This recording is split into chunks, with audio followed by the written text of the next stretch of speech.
We are dreaming in the dark. We are nothing more than dust. Search but you stay lost. We are reaching for the stars, but we're making this too hard. And I wonder where you are. Mysterious, that's the part you always show, 'cause you're too curious. Maybe you should take it slow. Mysterious, that's the part you always show, 'cause you're too curious. Maybe you should take it slow.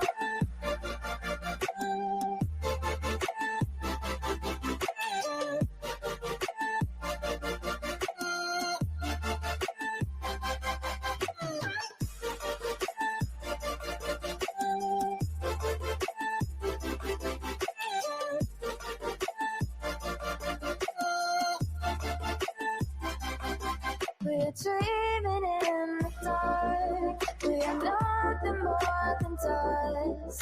Search but you stay lost. Search but you stay lost. We're reaching for the stars. We're making this too hard. And I wonder where you are. Mysterious, that's the part you always show, 'cause you're too curious. Maybe you should take it slow. Mysterious, that's the part you always show, 'cause you're too curious. Maybe you should take it slow.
I need you again, so stick around.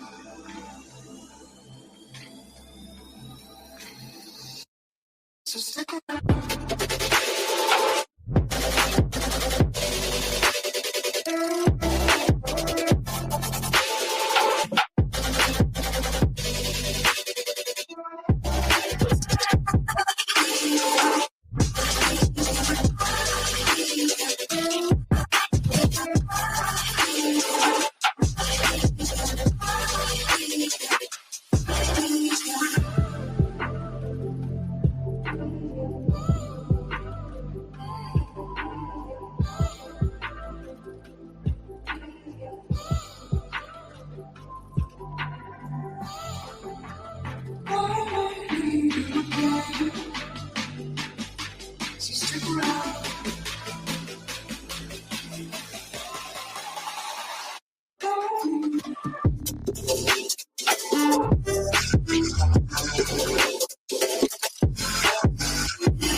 world around us.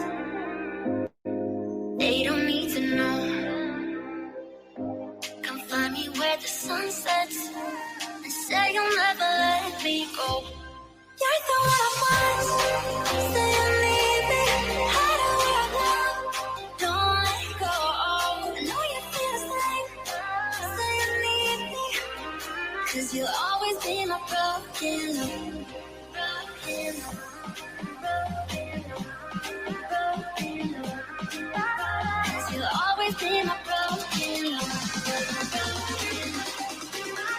'Cause you'll always be my broken love.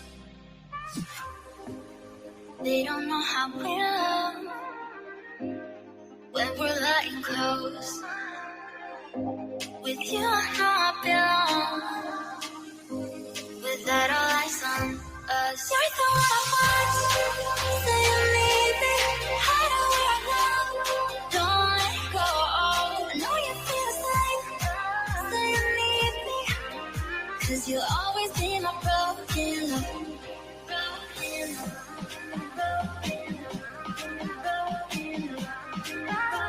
You'll always be my broken love.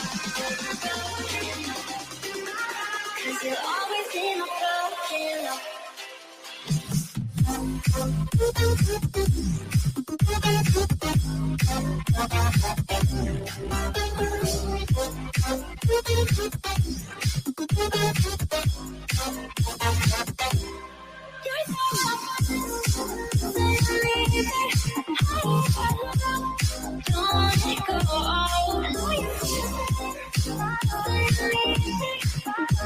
You'll always be my broken love.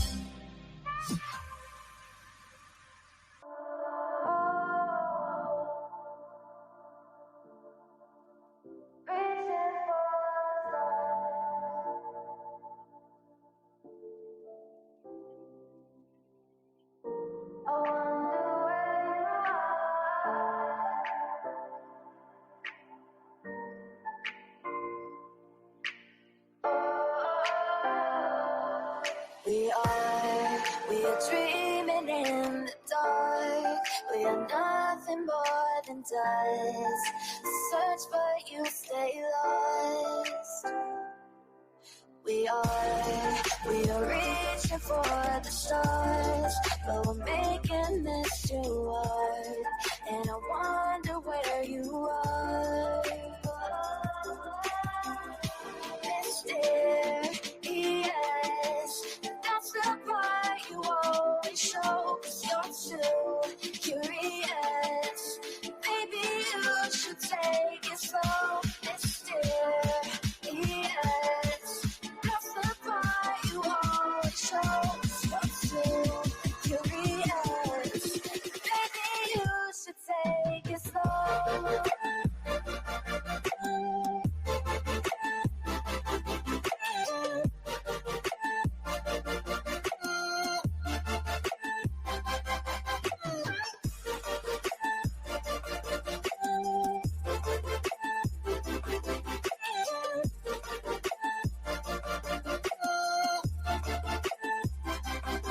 We're dreaming in the dark. We are nothing more than dust. You search but you stay lost. Search but you stay lost. We're reaching for the stars. We're making this too hard. And I wonder where you are. Mysterious, that's the part you always show. 'Cause you're too curious. Maybe you should take it slow. Mysterious, that's the part you always show. 'Cause you're too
you again.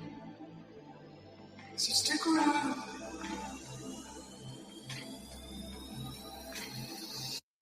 So stick around.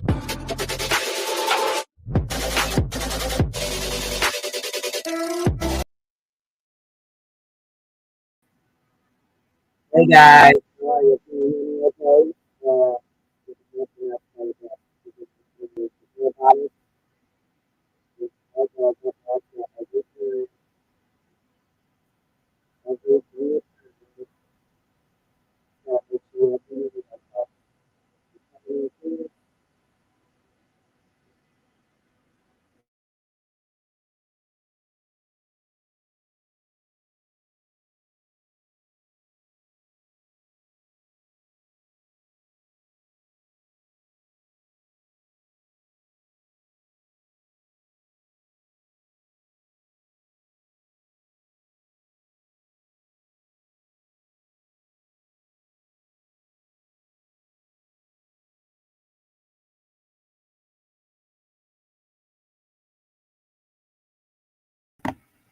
Okay, does this sound any better?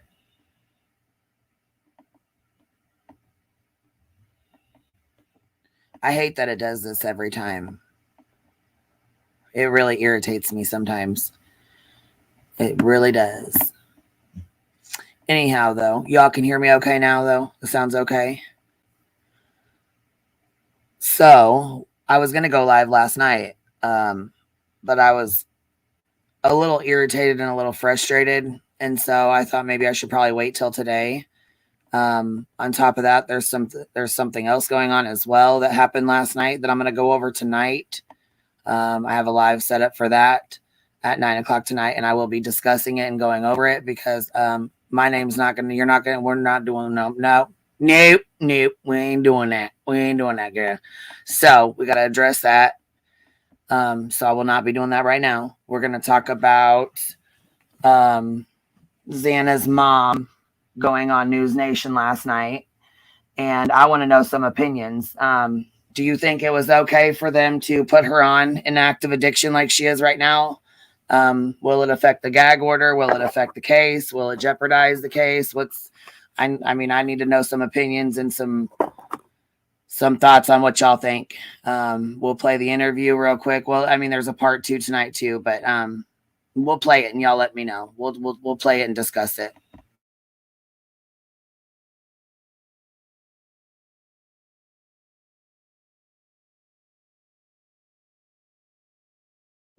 I mean, let me give you an example. If you think that perhaps some point you want to divorce your spouse and you have a conversation with a couple of lawyers, your spouse can no longer retain any of those lawyers just because you had a conversation. So this woman, Kara Northington, whose daughter was violently murdered in Idaho, one of the Idaho 4, those 4 students killed in Moscow at the University of Idaho. She is now facing the reality that the person she trusted most with 4 of her cases is now representing her daughter's accused killer. Here's that conversation. So Kara, what was your first reaction when you learned that your former attorney is representing the man accused of killing your daughter? First and foremost, let me say, it breaks my heart to see her mom on here doing this interview.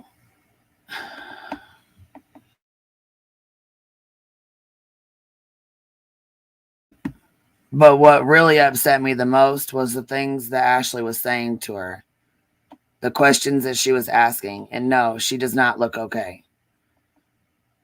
No, not at all. Mind you, she has another daughter that goes to Idaho, the school, the University of Idaho. So she has, her other daughter goes to the same school, and you have to keep in mind. Hey, Ellie Boo, what you doing, girly girl? Hey, that happened so fast. Usually takes a minute. I'm here. I was ready this time, girl. Yeah. So, But yeah, what do you think? I'm talking about Xana's mom doing the interview. Yeah. I know. What'd you think about it? Did you? I don't know. It was like tough to watch, you know, like you could see that, you know, she's going through a lot, you know, It not was just, very hard to watch. I mean, because I have a lot, I mean, I have a lot of, I've been around a lot of active addiction and addiction and recovery and, yeah, you know what I'm saying? The entire thing. And that just, it's, I don't know. And did you know that there's like, she's like, there's a warrant out for her as Oh well? yeah, absolutely. I heard about. Yeah. Like Well, Brian and was talking about that a little. if you're able to listen to what she says, she actually signed power of attorney over to Ann Taylor to get her into rehab. Yeah. I think that's part of, you know, that's like part of what she does, you know, part of like, but it's I think what happened in court with her switching over is completely I got legit. Like all the right. lawyers or say there's no conflict really, you know, and because Ann Taylor is like she's a capital defense attorney, so she's the only one that's available, and according to their schedules, because they have such crazy schedules, these public defenders as well, where I mean, you don't want to just drop your lawyer, but this happens all the time. Do you know what I mean? These kind of transferring from one public defender to another, there's nothing like, you know, that's going to jeopardize the case. There's, you know what I mean? Like I could see that she's making, you know, I think she's going through a lot and she feels a little like abandoned by this lawyer. Oh my God, this lawyer is going to defend my. She said that she, you know, she had actually bonded to this woman. You know what I mean? Like she had opened up to her, and you know, so she knew about her. She knew about her. She knew about Xana. She knew about Jasmine, which is Xana's sister.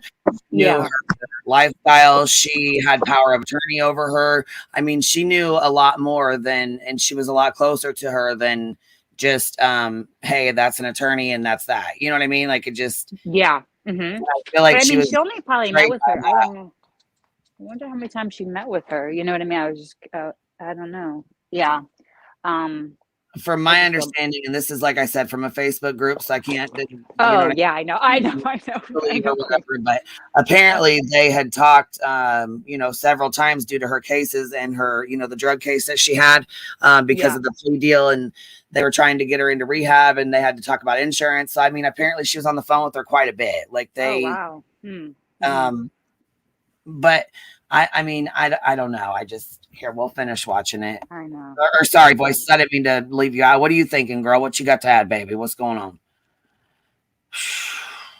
Wanted to say that I think that I agree. I really agree with what Ellie said, that this happens often. I know that what's that? I said more than we realize, more than we know. Yes. But we're just being shown it, and we're being shown an extreme case of it, you know? Correct. That's what I was trying to get across, was I think that this kind of stuff happens all the time. It's just we don't hear about it because there's not as many high profile cases. Exactly. That's my opinion on that. The court wouldn't do it. The court wouldn't allow it if it wasn't allowable. Right. Do you know what I mean? They had to be able, there had to have been, it hadn't have gotten as far as, I mean, they had some conversations, but it wouldn't have gotten as far as it needed to for them to cause any harm to her case or Koberger's case. Yeah.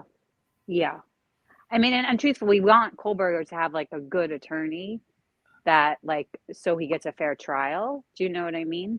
And so yes, I fully agree with that. And Ann Taylor is a really good, like qualified capital defense, you know, like capital punishment lawyer. So it's like really like it's such a small county. It's not like we're in this big city that has so many possibilities and like tons of public defender, you know, like this is a very small county, and you know, because you live in a small county, right?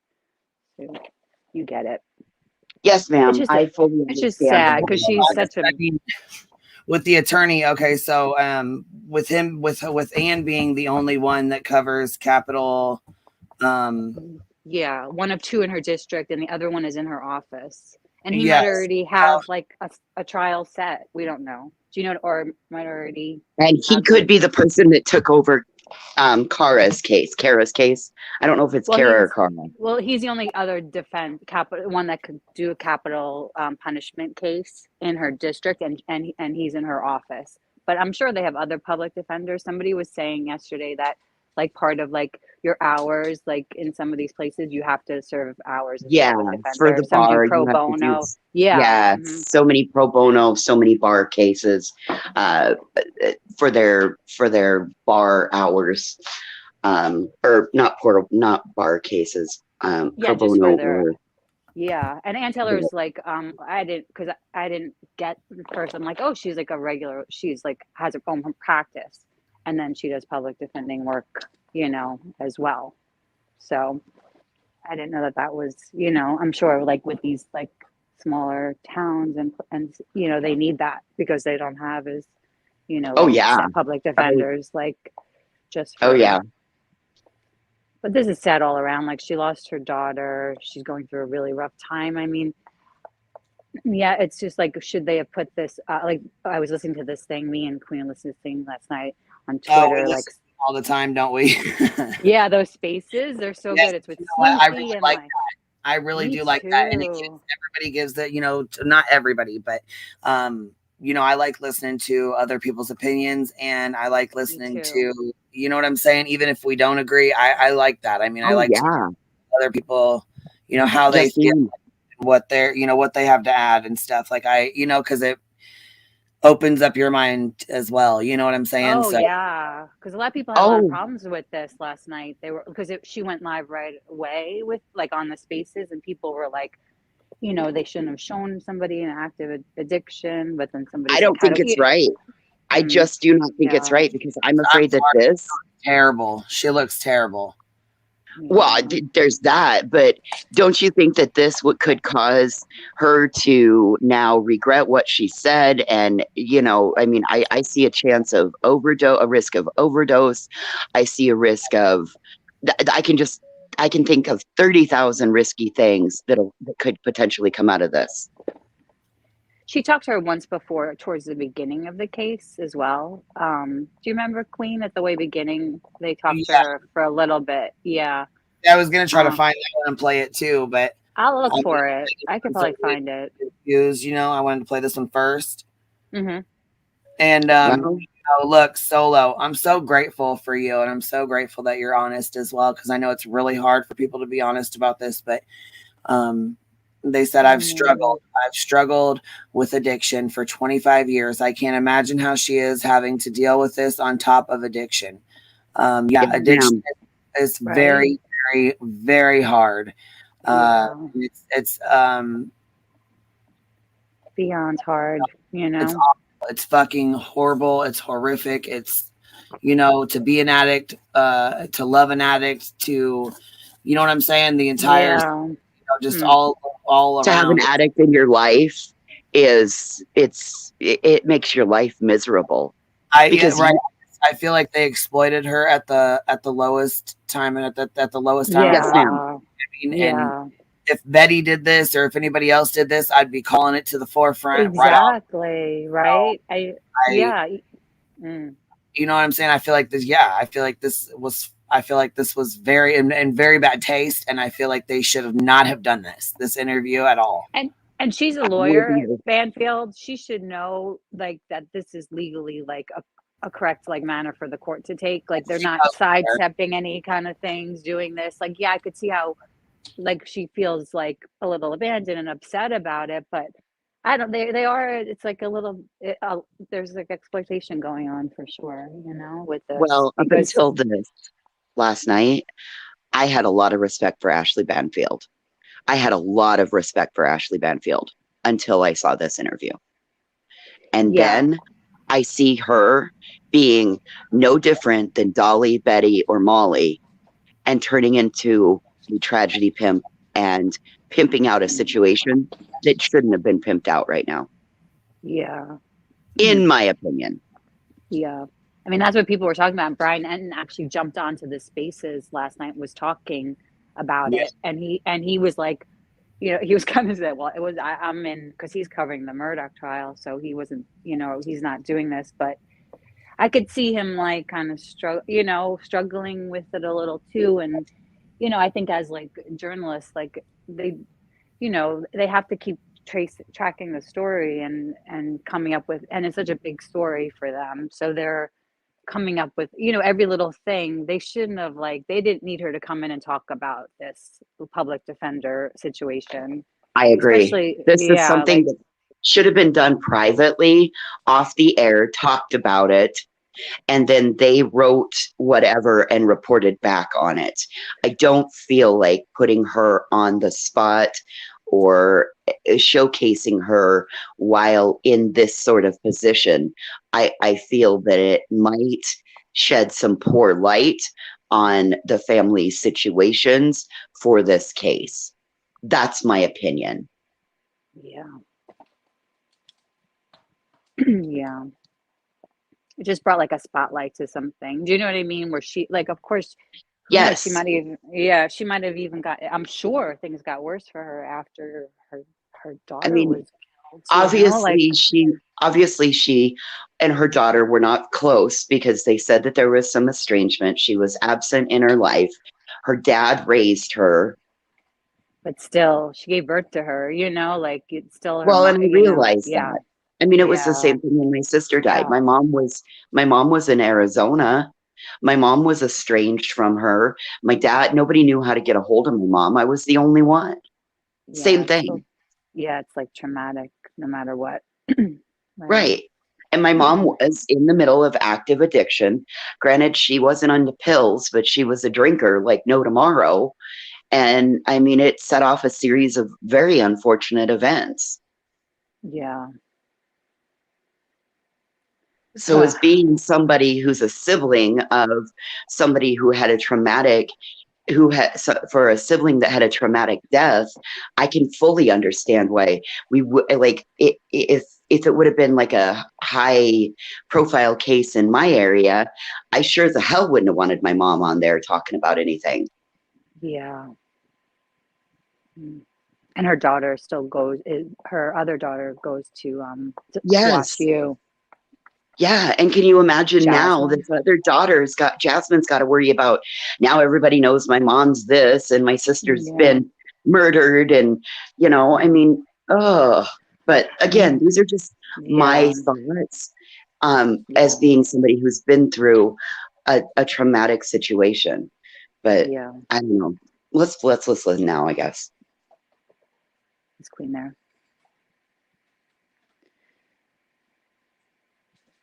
Yeah, it's just sad I mean, this Melanie, affected so many people. Do you know what I mean? So many, yeah. in March, Melanie, I will have 11 years sober and 16 years clean off of pills.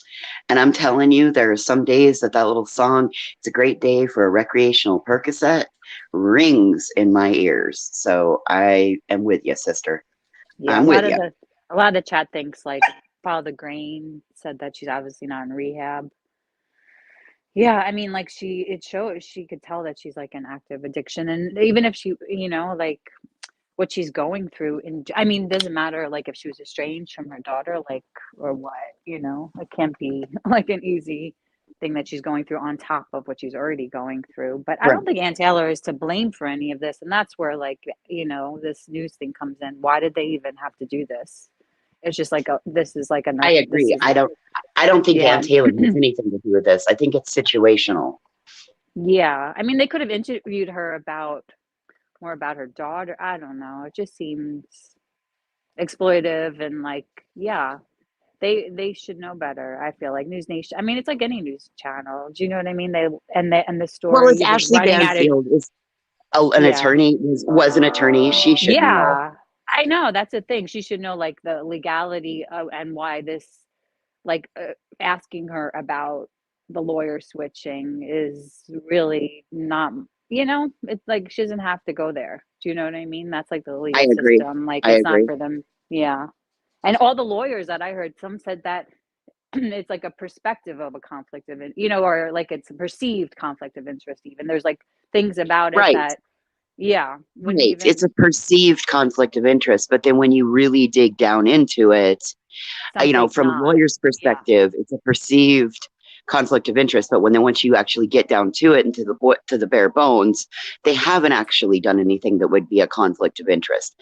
Because right here, if it were a conflict of interest, don't you think that she wouldn't be representing Koberger? Of course. She wouldn't have that day. I mean, I'm sure they knew, like, they didn't just find out that, oh yeah, I happen to have her mother. I'm sure that came up right away. Right. So I'm sure, the paperwork. I mean, I think it was just filed. I'm sure it was filed, filed correctly and everything, and done by the Well, court. that the defense is going to go through all of that with a fine-tooth comb. Yeah, well, they Just don't to want to try. do any kind of appeal problems, but all the lawyers that I listened to, they were like, this is, really not a big deal. Like, because they see it all Right. the I've time. been listening Yeah, to like over on LawTube, and they had, I kind of went digging in on that side just to hear yeah, about this. yeah. And of course, I'm on bare bones internet right now because we've got a internet outage. So, Oh gosh. but I've got Spectrum coming, so I can get off of the small town internet and go to like the big city internet. So thank God. Oh, good. Yeah, LawTube is like, this is not, it's no big deal at all, not a big deal. And especially because Mhm. of like the whole capital punishment qualification of Ann Taylor, Right. period. Like, done. Like, everybody needs to shut up about this and be like, stop. Like, I know on Facebook too, like, you just see the craziest stuff in that Facebook group that Queen was talking about. Like, people are just nutso about Girl, I'm everything. so glad I don't have Facebook access anymore because otherwise, Yeah. I'd be in there causing all kinds of hell. Yeah. Oh my God. I don't like comment or anything. I just read and then close it up. Like, super. As soon as I see something so wacky, I'm like, okay, I'm out of here. Because people I are got just. into I got into so many problems when Chance's Facebook groups were out there, and there were so many people spreading so much misinformation about his case and trying to put rumor and conjecture and speculation onto his wife. And I got into so many problems in those Facebook groups. No Oh yeah. Facebook groups. Oh yeah. People are like, I'm leaving. This, like, in the Idaho group, people are like, you don't have to announce you're leaving. Just, people get Not an crazy. I'm like, airport. yeah, it's Not an not an airport. airport. The Totally. flight to Telluride is not, we don't need to announce the flight out to Telluride today. See, look, it's pretty clear this is exploitation. It's insensitive. Banfield, as a lawyer, knows the death penalty cases need special lawyers and teams, and Idaho does not have a lot to choose I from. agree. Shit show. Exactly, Karen, the journalist. Exactly. That's I agree. exactly. They're making, like, I feel like they're stooping to that level in a way that we, these other channels that we don't like do. And for They're like going to get something like every little bit. and they're using like people's like misunderstandings or naivety of the law in a way to like you to spin this story, right? I mean, because I don't know, if you look into it, you're like, okay, this is not a big deal, this happens all the fucking time, get over it, people. But people think, even in, like, I saw in the Facebook group that, oh my God, Brian's gonna get off because of this. Could you believe that his public defender was also defending, like, like, you see how people, like, they start like forming these like conspiracies in their head that this is going to be like a reason for, like, Right. Mistrial or something, or for him to get off. Something. Follow the grain. Dad, babe, what's going on?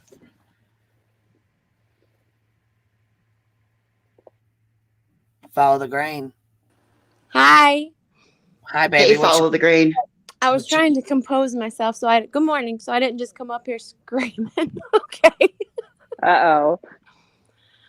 Honestly. Hot button grain.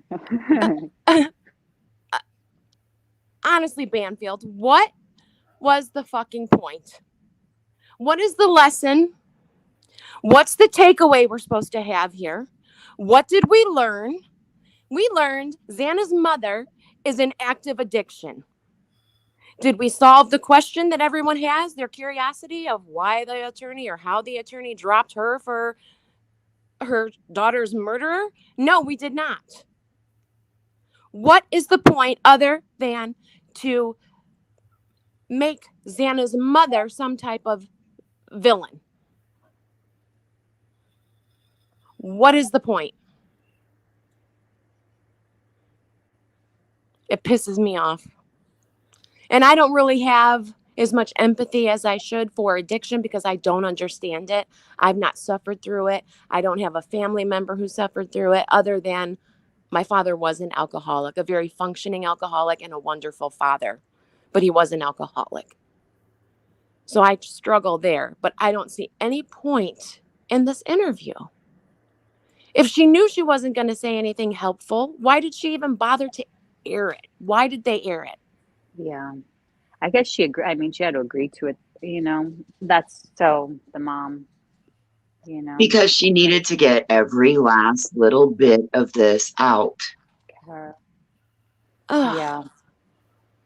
I mean, it's like because there's like some little information coming out about this case, they're like just grasping. Do you know what I mean? For stuff like it seems like the like the mainstream, or especially NewsNation, they're covering it a lot. So Yeah. It's just wrong. yeah, and this is like I think it's just there's no use for it further for it. They didn't even need to just No, there's no takeaway here other than I feel horrible, more so for Xana and her sister. Yeah, right. I know. It's sad, and for him, and then I feel horrible for this woman who is in active addiction, who doesn't seem like she had a good relationship with her daughter and now never has a chance to mend it. Okay. Yeah, exactly. It's almost sometimes it's harder if she's estranged, gosh, and you like live your whole rest of your life like wishing you mended it before they passed, before it, so I feel so sorry for her mom, it's just tough, like all around. So yeah, they're exploiting her to some degree, to the degree they felt, because they had this like angle with the Ann Taylor and the lawyer switch. I feel like that was the angle that they used to kind of, but that's not cool of Banfield, because she should know better, because she's a lawyer, and she knows. She does know better than all of us about the law. I mean, a lot of us. So I do. And I'm not saying I don't have empathy for her. I hope you guys aren't thinking I don't have empathy for drug people in active addiction. I think we all do. I don't understand it, and it pisses me off. But at the same time, I'm over here looking at this woman's face on the screen, and I'm literally shaking and on the verge of tears for her. Yeah. So I obviously have something in there that I just don't have a grasp on. And that's what I was talking about empathy yesterday too. You have empathy. You have empathy, Grain, because you're able to come up here and be upset for what this person has done to this person in active addiction. You have all the empathy that you need, my friend.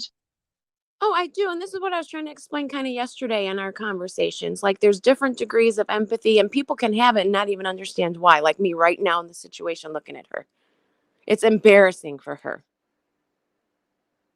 Yes, it's very embarrassing for her. I have secondhand embarrassment as a former addict myself. It's embarrassing for Xana's memory, for Xana's sister. And they're going through so much, and this is what this network decides to put out there to inform the public. Inform us of what? We already knew. You just had to put her on display. Like an elephant at the circus. She just joined the fucking circus, sorry. Maybe it's not all her fault. I know there's network people. I know all this crap, but no. Mm-mm.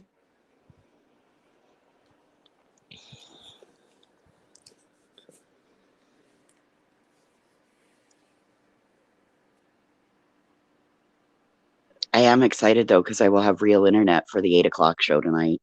Oh, is she playing it again? I'm heartbroken. I'm heartbroken because I trusted her. She pretended that she was wanting to help me, and to find that out that she's representing him, I can't even convey how betrayed I feel. Have you had a chance to speak with her about this? No, I haven't spoken with her. I found out through a friend who found it on Reddit. So, you found out through a friend through social media. You weren't notified by Ann Taylor, your attorney, herself? Right now. And have you tried to reach out to her? No, I just found out today, literally. So, yeah. And I think that's really unprofessional to find out, like to let people know on social media, you know, like. Did you see B Tim super chat about the lawyer and stuff? I just did.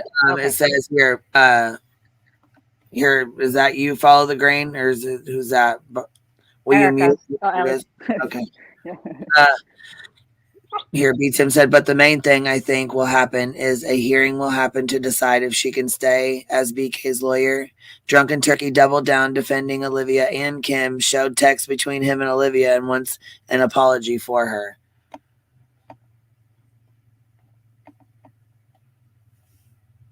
From who?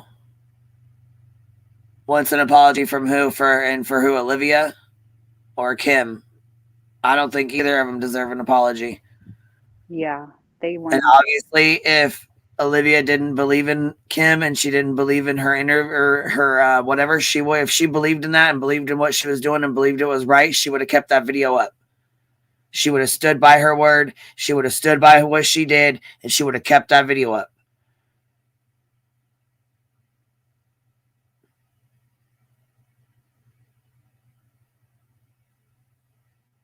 Anyhow, that's not what we're talking about. We'll go over that here, Lynn, after we're done with this then. Because I'm going to go over that for sure. So, I mean, just so many thoughts. It's so incredible that there is this connection. Are you going to try to fight this at all? Well, yeah, absolutely. Yes. Because as I understand it, this would require a waiver, something that you sign and that he would sign in order for her to go ahead and be able to do this legitimately. I can imagine the way your reaction is that you are not interested in signing a waiver to allow her to continue on. Right, exactly. And I'd already given her power of attorney. I'd already signed over power of attorney so that she could help me with getting into rehab and whatnot. And so, I mean, I don't understand how she could do this. I don't understand what happens now. Does she still have power of attorney or what goes on now? And no one has reached out to you from the public defender's office to help you navigate next steps? No. Have you been in communication with the police and prosecutors about the next step in this process and where you might fit in? No. And do you want that? Do you want to be in communication with them to understand what's happening and what they're going to be doing as they move forward in prosecuting him? Oh, yeah, yes. So no one has reached out to you? No. Not the prosecutors anyway, no. Who have you spoken with?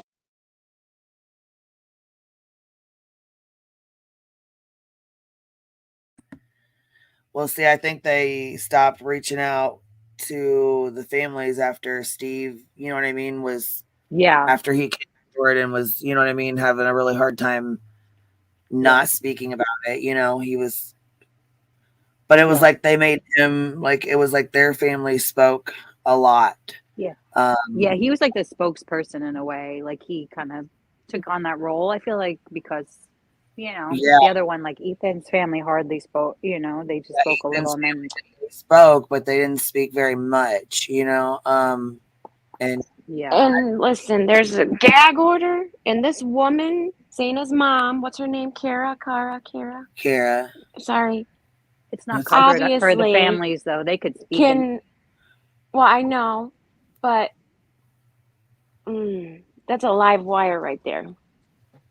If she has case information, I'm just saying. Active addiction, we know you don't have your judgment.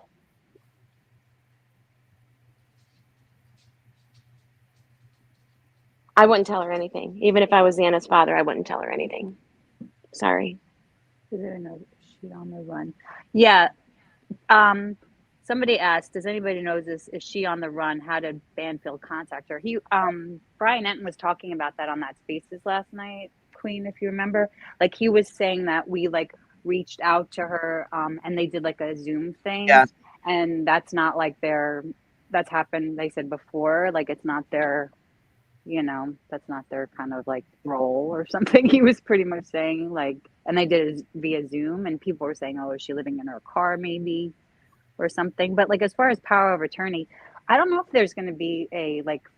BTIM thinks there has to be some kind of formal hearing to see if Ann Taylor could stay on as his lawyer, as Brian's lawyer. I don't even know if like they don't even think that needs to happen. That you just do what they did. They already filed that paperwork that released Sana's mother as her lawyer, you know.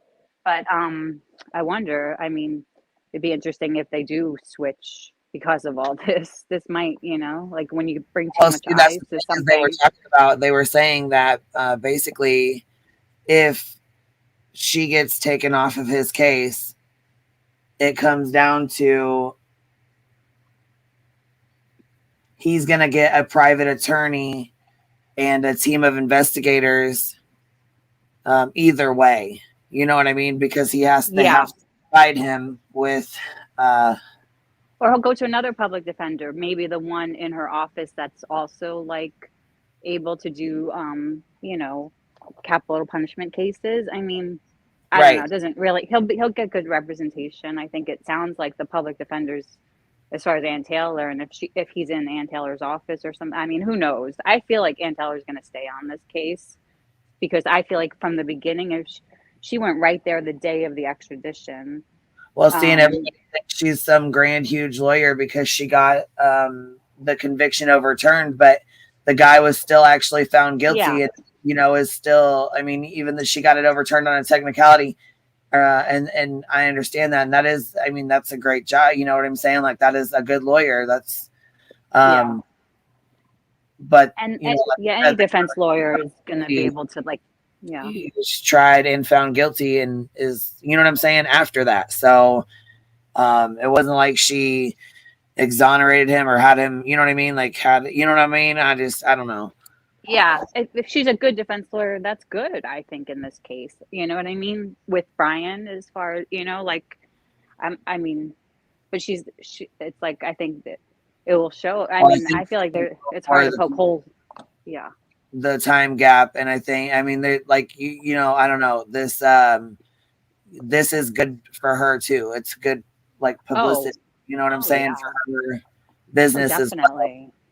Because definitely. It's talked about everywhere. So yeah, because this is going to be like, if it goes to trial, it's going to be like a huge. Yeah.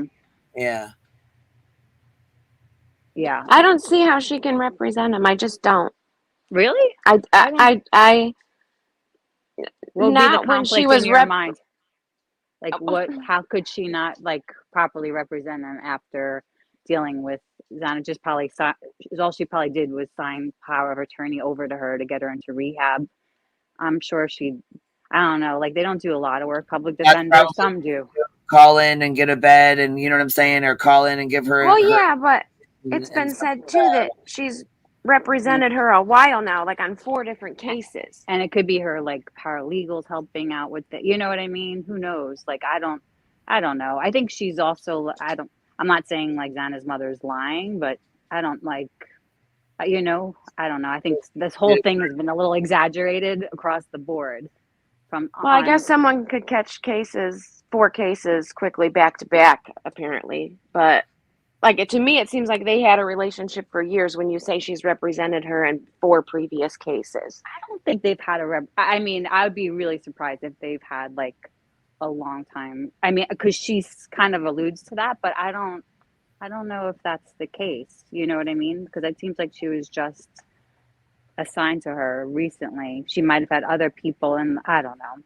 It's like I don't have all the facts with this. You know what I mean? Like when she, you know, so it's hard to tell. But I don't see the conflict of interest. I don't, and I listen to like a lot of lawyers, like Emily Baker. She's like, there is no, you know, there's like we were saying, like a perceived conflict, but it's not really a conflict when you really get down to it. And I feel like I don't know, maybe there will be like some kind of hearing. I don't know. I just don't think personally, there's so many eyes on this case, you know, so that's why we're picking apart every little thing that happens. But there's a lot of things that happen in the legal process that we're usually not privy to, or we don't have like a microscope on like we do, you know. I guess my fear is I hope every one of those things happens so that he doesn't have some type of technicality later to I say don't he think there's wasn't going to be represented properly or something. I don't know. because you think like, oh, because she represented Zana. I'll And tell you Zana's this. mom I and would had not Just I would realized. not want my attorney to be somebody who represented the person who I took out of this world's mother. Okay, I would feel like, oh, you have a personal relationship with that person. Not personal, but you know this person. You have a relationship with this person, and I offed their daughter, and you're going to come represent me? Are you trying to get me convicted? That's my thought. Sorry. There's always this conspiracy. How do you say it? Conspiracy? A I guess little, maybe. if Brian But thinks that he wants a different public defender, and I'm sure he could, I don't know, like get somebody else, have a hearing or what. I don't know. If he thinks that there's a conflict that she's going to be biased towards him. But defense lawyers, like that's their job. Like, you know what I mean? Like they are a certain kind of individual to be a defense lawyer. Like they think differently than anybody thinks. You know what I mean? And they're there they to think like, just law.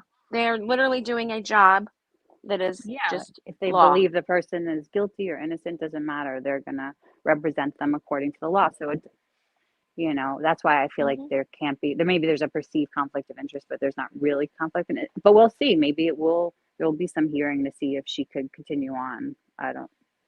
And I I don't know. understand that, and thank you for phrasing it that way. But then again, we know perception is what most people go off of, just perception, not facts. Yeah, perception. I know people think it's like terrible of the lawyer, but I think they're in like a bind in that, maybe okay, if Brian doesn't think he's being represented, then he could fire her and like hire a private lawyer, like Queen said. And I'm sure there's people out there that would probably want to defend him for free because of what the publicity of this case. You know what I mean? Like that happened with it's happened before in history. History repeats. I mean, the other thing odd to me is like as soon as he was arrested, I mean, within hours, it would seem like she was his attorney. No time to talk to a judge. No time to, you know what I mean? Like, should I do this? Should I do that? It was just like snap. Because she's like the one of I think 2 lawyers in that district that could even be a public defender on a capital punishment case. And so the other person must have already had a conflict in there because they all have like these crazy schedules, where they like schedule things, he might have a trial that's going on right now. We don't know, you know what I mean?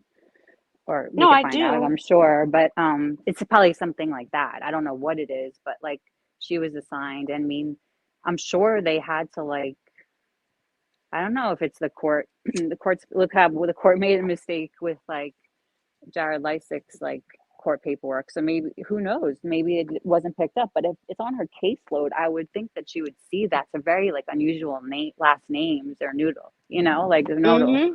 It's like weird that she wouldn't like pick that up sooner. So she must have known about it sooner. I don't know. Strange. I think it's lawyers are lawyers. Like, I think we're looking a little too into it. Maybe we think it's bad. It's not a good look. It could be like she could be discriminating, and like not representing Brian correctly. We could think all those things, but I don't think those things are like realistic in the defense attorney's. I hope it's not. Sphere. Do you know what I mean? Like in our do. sphere, like you could say, oh, well, I wouldn't want that because but I don't think they're not like that's. They're trained a certain way to think a certain way, I mean, if a judge has been affiliated with somebody in any way, they have to recuse themselves. And I know that's the higher power in the court of law, but like a case that I go watch, we're on the third judge. Yeah. 100 years ago. I don't know. See, now like people, like the thing is people are starting to like blend like Xana's mom, Cara, with like that whole drug theory about the house and the Kim and see, that's where it gets into like conspiracy land. Like this happens like in every like you know, all these cases, like once like the information I feel like runs dry, people start to like make shit up or connect dots because there's so much we don't know too. We have to remember that there's so much like we don't know about everything, and you know, people just And start that's what I meant when I said villainizing. They're like villainizing this woman. Mhm. That's what's going to happen. Oh yeah, yeah. I don't know. I just And think some maybe people won't even listen to her speak or understand the totality of her situation. They were literally look at that picture and judge that book by the cover, not understanding what they're seeing. so Pecan Pie said she didn't think it was strange at first due to it being a small town, but now I do. She does. I don't know. I mean, I guess everybody has, you know, maybe if like it doesn't matter. It's like we could think anything we want, but like it's really, really kind of up to like what Brian, you know, not that I'm defending him, but he is like the defendant and he's not guilty yet. And he does deserve due process, right? So whatever he thinks, if he thinks that this public defender is compromised because of this relationship with Cara, then he should do something about it. You know what I mean? I think we could, you know, speculate all we want about it, but like if he thinks that there's going to be he won't be represented, right? Then you know, he does have rights, you know, still. And if he thinks there's a conflict of interest, then he could either like hire another private lawyer or, you know, bring this up somehow, you know. But I think I this do, is, and I think yeah. he should have been asked about that in open court. Maybe we missed it. What? Asked about what? I think that Brian should have been asked. There should have been like a hearing in front of the judge saying she's dropping this case, this case. Is that okay Well, with that's what everybody? like B Tim was saying, that there could be like a hearing, like since this has happened, that comes out to see if Ann Taylor can remain Brian's attorney moving forward. Like Mm-hmm. that could happen. That could be a Like you have to get it possibility. on the record. I think that you all agree to this, or else later he could come back and say something. Is what I'm thinking. I don't know the law, but like I told you, I'm not that articulate. Yeah, But it just I it just well I no. It just it's the I feel like it's just this legal process has to unfold, you know, and I think we can analyze it, but you know, I feel like this wouldn't have happened if it wasn't legal, it wouldn't have happened, you know? Like if it wasn't like according to the law and within the rights of everybody involved, then it wouldn't have went through as her dropping, you know. I really think it just comes down to like this very simple that she's the only one that could, because this could possibly become a capital punishment case. She's has mm-hmm. to and like and not that saying that Cara is like anybody, but anybody could represent Cara, you know, like Xana's mom. So and like power of attorney is like a piece of paper that you sign to give somebody power of attorney. It could be revoked as soon as she probably signed she was withdrawing from representation of Cara. Then the power of attorney probably was revoked, and then whoever she's being assigned to, which I'm sure she's already been assigned to a new public defender, then they will. I don't know if it transfers or if she might have to, you know, reestablish that new lawyer as power of attorney. So she'll still be going through the process of getting into rehab. I don't think it's gonna change anything, you know. If anything, I would want like the killer of my daughter to get good representation so that they make sure he's the right guy and that the legal system is served right. You know what I mean? That he has a And that good. was the other part too. Her mom flat said that she was going to fight it. Now she said it. If she will, I don't know. But please don't. It's already a Right. mess. Please don't. Right? Mm. Let's see. Somebody just posted something. Hold on. Okay. And this These are the happened on the rules. 5th. Shouldn't Okay, that hearing Grandma have already Sherry. taken place? Oh, what was that? I said, and this happened on the 5th that she started representing him, right? No? Yeah. Yep, that day, the same day as the extradition hearing. Yep. Like they went. That's when they went over there. Remember that Betty. That's the day that Betty said that the sister was there, and and that was the same day as extradition hearing, where the sister was in Pennsylvania, and in Idaho at the crime scene, like the same day. Because remember like one of Ann Taylor's like investigators. There was like 2 people on there at the scene with her. Like Betty thought one of them looked like Brian Kohlberg's sister. So that was on the 5th. Oh, yeah. You remember all that whole Oh, crazy yeah. mess. Yeah. So I don't know. I mean, I don't know. I think What did rationally, Grandma so I Sherry don't say? feel like there's a conflict of interest. She said that there's like this, it's like 67 pages. Like we need B Tim here to like skim over this. This shows like Idaho's conflict of interests. I see. What's the give us the like clip notes, Grandma Sherry. Like it shows. Okay, she can.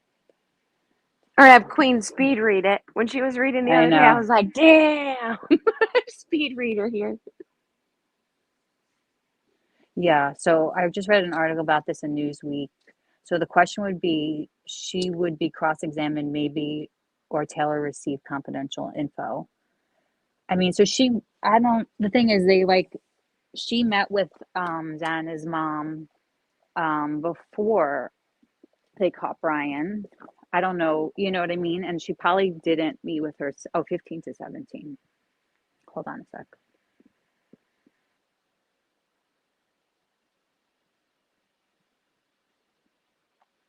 You know, I didn't think about that. What if she did meet with her afterwards and told her some stuff about what she knew? Probably If she didn't. knew. I'm sure after the 5th.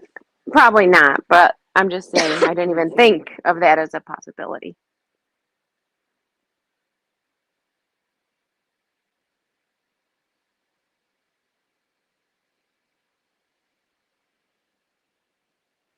Okay, let me look. 15 to 17. This has like a conflict of interest. Or even phone communication. Oh, conflict of interest.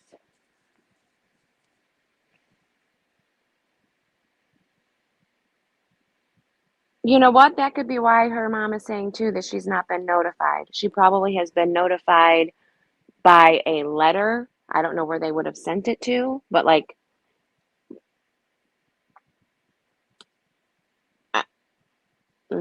she was probably notified right away. Come here and tell us. She was probably notified right away through a letter, and this is why Taylor has had no communication with her, because she cannot. She absolutely cannot. You're not going to get that personal phone call saying, oh, hey, I'm so sorry this happened, but this is what's going on. You can't, because then you've had communication with a victim's family. Yeah. You're absolutely. She did sign cover. Yeah. Are you there, Queen? So I hope there's not even one phone call. Go ahead. Sorry, go ahead. No, so I hope there's not even one phone call from that attorney to Xana's mother after the 5th. I hope there's not anything. I'm sure there isn't. You know what I mean? I'm sure that's when who knows when what paperwork got started. You know what I mean? I have to look at the date. I saw the paperwork on this. I'll look at it. I think it's just coming to light now. Do you know how like we kind of find out about things and then it like hits like the news like days, you know? Like I feel like this has been like around circulating. Yeah, I seen a 1-page document somewhere I screenshotted to read later, but I haven't looked at it because later came and Queen was live. Hi. You know what? I do that a lot. I'll save a screenshot and like, I'm going to go back and read this later. I'll look at this later. And I never Then you go through your photos and you're like, oh what is all this crap? I know. I have like way too many photos of Brian in my phone that I need to like delete, you know, like screenshots of him, of his face when we were looking to see if he had scratches. If they went through our phones, they'd be like, why do these people have all these killers and serial killers? Oh my God, right? Screenshots about their cases and Alpha Our David history. thing. Yeah. And I think a lot of us always say who's into this true crime and you're trying to learn and you hear a term that you don't know what it means and you Google it, like incel, and then you hear, you know, ways to dispose of a body and someone tried this. So you Google it and you're like, is this even accurate? And then if something happens to one of my family or one of my enemies, I'm in freaking trouble. We all are. We That's definitely what I all mean. I think they say that about everyone in true crime says that. Yeah, Who has not Googled something that's a little, I don't Yeah. even know the word. Yeah. Like Brian Walsh's history. He's like, like that. I mean, I haven't even Googled that kind of thing. You know what I mean? But like, gosh, I'm sure people, people have like some of that. Yeah, you're like, who's this? Who are they talking about? Good Oh. morning, Coco. Good morning, Katie. Said, hey, y'all. I'm back at the beginning, but Banfield News Nation are bogus as fuck. Yeah, they are. They are. Yeah, this was like a little too, well, they'd like Cuomo over there. Little Meat says Brian claimed conflict of interest because she could really like the mom, which means she may not do her best for him. And then how can it be a conflict of interest if mom claims it? Hey, Jonesin. Yep. Well, I think that you crack me the fuck up. What's up, all you cat? I know, she's so funny. I could just see her Meow. saying that. Oh, did you hear my dog? Maybe it's because I meowed. Let's see here. Grandma Sherry posted about the conflict of interest. It's like page 15 to 17. Maybe she can come up and give us like, I don't know. She's so good at. Give us a. I started reading it over. She also said, leave a sticky note saying you're into YouTube true crime. I know, right? I know, yeah. I'm going to just put that somewhere, totally. I'm going to put it by my emergency contact numbers. Yeah, like in your address book. FYI, I like true crime. Ignore everything you read on my computer and in my phone. And all my screenshots of killers that we've all looked at, like the different knives and different. Oh my god! Like suits, like that killer suits knife. Yeah. I'm telling you, if my husband is out there cutting wood and he saws through a main artery with his chainsaw, I'm in trouble. I'm in trouble. They're gonna be like, "What the hell? You've been planning to kill him for years." Yeah, look at this. We have the proof right here. Oh, especially with the what's the haircut guy who they haven't found his wife Anna. Oh, the Brian Walsh. Yeah. With the broken knife and the. Oh my god! You say his search history is like it's like. Oh, I can't even go over it. It's like his search history, and then he went and got all them cleaning supplies and shit, and that matched the search history, kind of pretty much, like formaldehyde and. Yeah, he screwed himself. Like you know what I mean? Like he just. It was on his kid's iPad too. Says he's guilty. He thought he was being all like sly, doing it on his kid's iPad. Yeah. Oh my god. Oh my gosh. Like they're not gonna check that. Like the police are not. Yeah. It's my kids. It'll be fine. I could search on here. You know, like what the hell, dude? Thank search you, those things. Montana Jade. Thank you, love. I appreciate that. She sent me a cash app. Thank you. I really appreciate you. I wanted to tell you thank you. Why it was fresh in my mind here.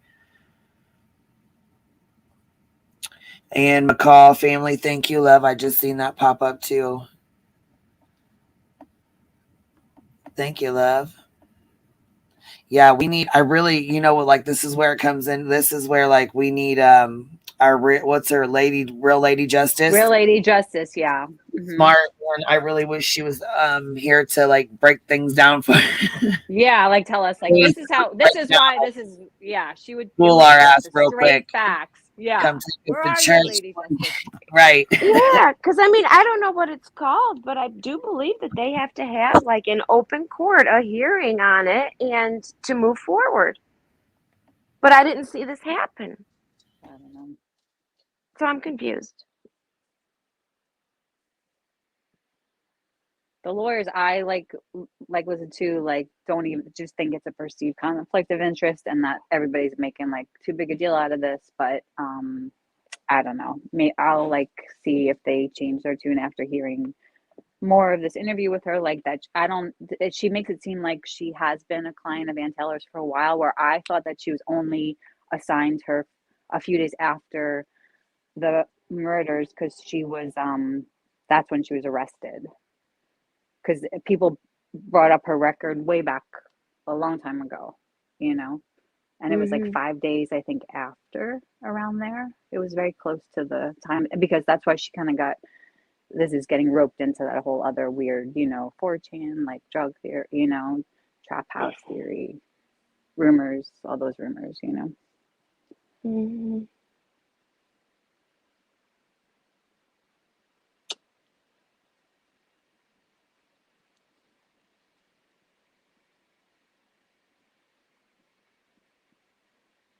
But I mean, look at all the speculation this has caused for something that may just be normal and routine.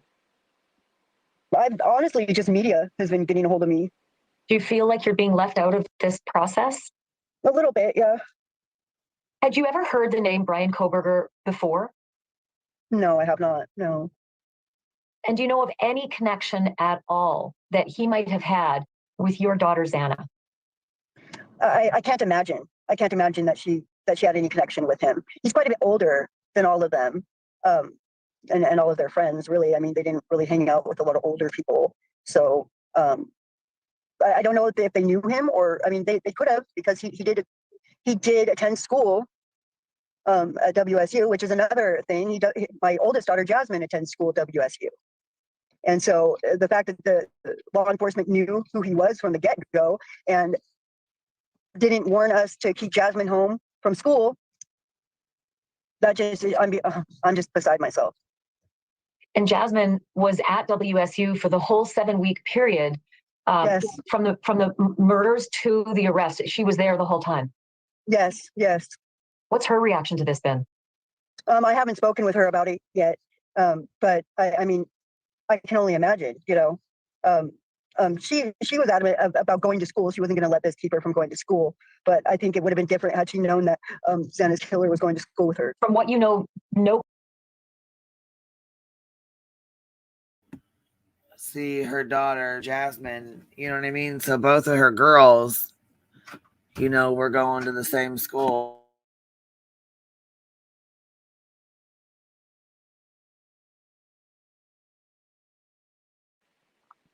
Didn't Jasmine go to WSU? Yeah. Okay. WashU. But they Thank you. I mean, that was what she's talking about. That was the police department. Remember, Moscow Police Department, that was saying there's no threat to anybody at that time at the beginning. You know what I mean? And they didn't know until the end of November. They didn't have eyes on him. So I don't know. That's and I there's not going to be any information coming from Moscow Police Department to the families. That's part of would be included in the there's no information from Moscow out to anybody. So that's why she's not getting any information anymore. They're not aware. They're not allowed to have that information. You know what I mean? Because they could leak it, was happening at the beginning with Steve and stuff a little. Yeah. So He's been silent now, right? Yep. Pretty much. Yep. They did the yeah, after he appeared in court, they did an interview. And that was it. And then the 2020, those came out, 48 hours, all those. And then Olivia's came out, but her thing was pre-arrest, pre-arrest of Brian. Yeah, because she promised him that she wouldn't air it until after on the 6th. Go figure that one.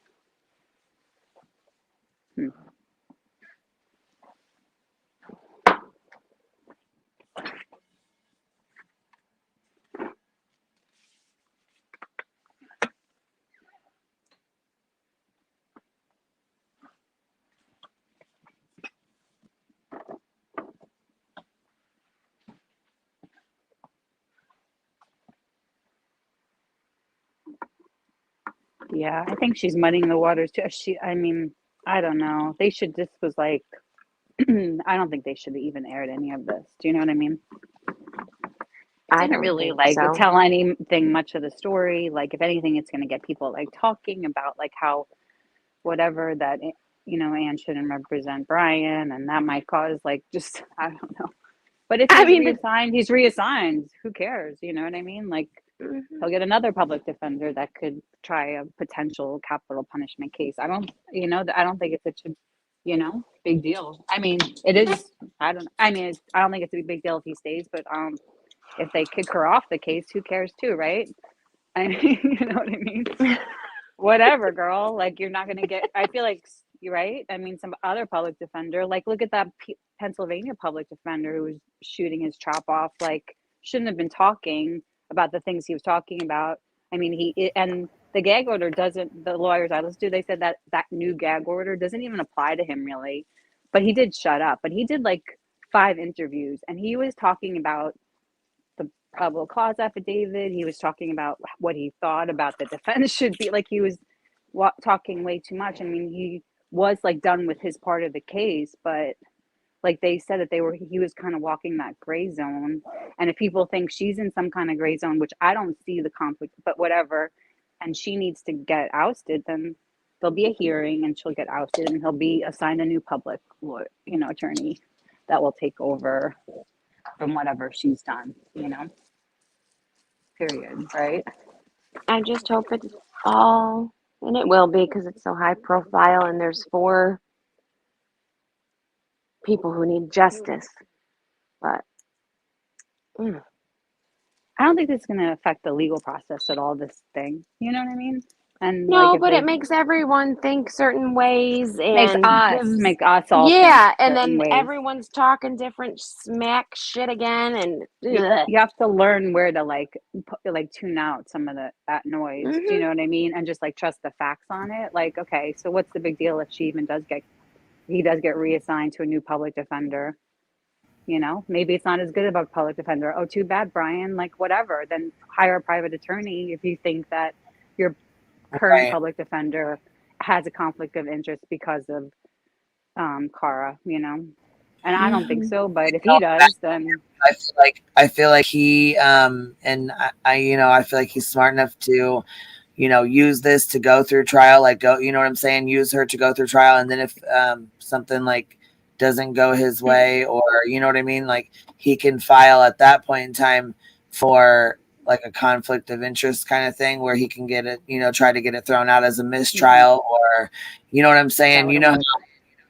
Yeah, but that wouldn't be like grounds because that would have to be done like now, right? Like, he has to do that now, and if he doesn't do it now, then too bad. Yeah, You know what I mean? do it later, can he? I don't know.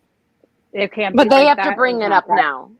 It's They not have for to bring him it up to now before, like, moving forward, like, while this is what, like, if there's a problem now, like, he can't go back and say, well, too bad. Like, he knew about it. Oh, That's all right. that matters, right? And you can't use that as like a ground for appeal. No friggin' way. He I think any can if the lawyer would court say, doesn't handle it properly. He can. well, hopefully the court is handling it properly. I feel like they know the That's law. what I mean. I'm Yeah. hoping, All right, we're playing the rest of this, y'all.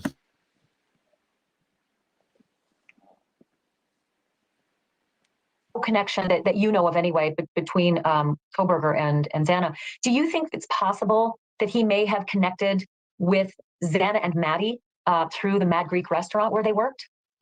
That is a possibility. I mean, I'm sure they connected with a lot of people that way, and that could very well be how they connected with him. Thank you for watching. Go to NewsNation. Well, and the Mad Greek already said that, yeah, the whole thing's pointless, and they already said that he wasn't there. Yeah, that was like another made up stupid story, Yes, so why? I don't understand. Or or it's something really like important and integral, and they're keeping it like hidden.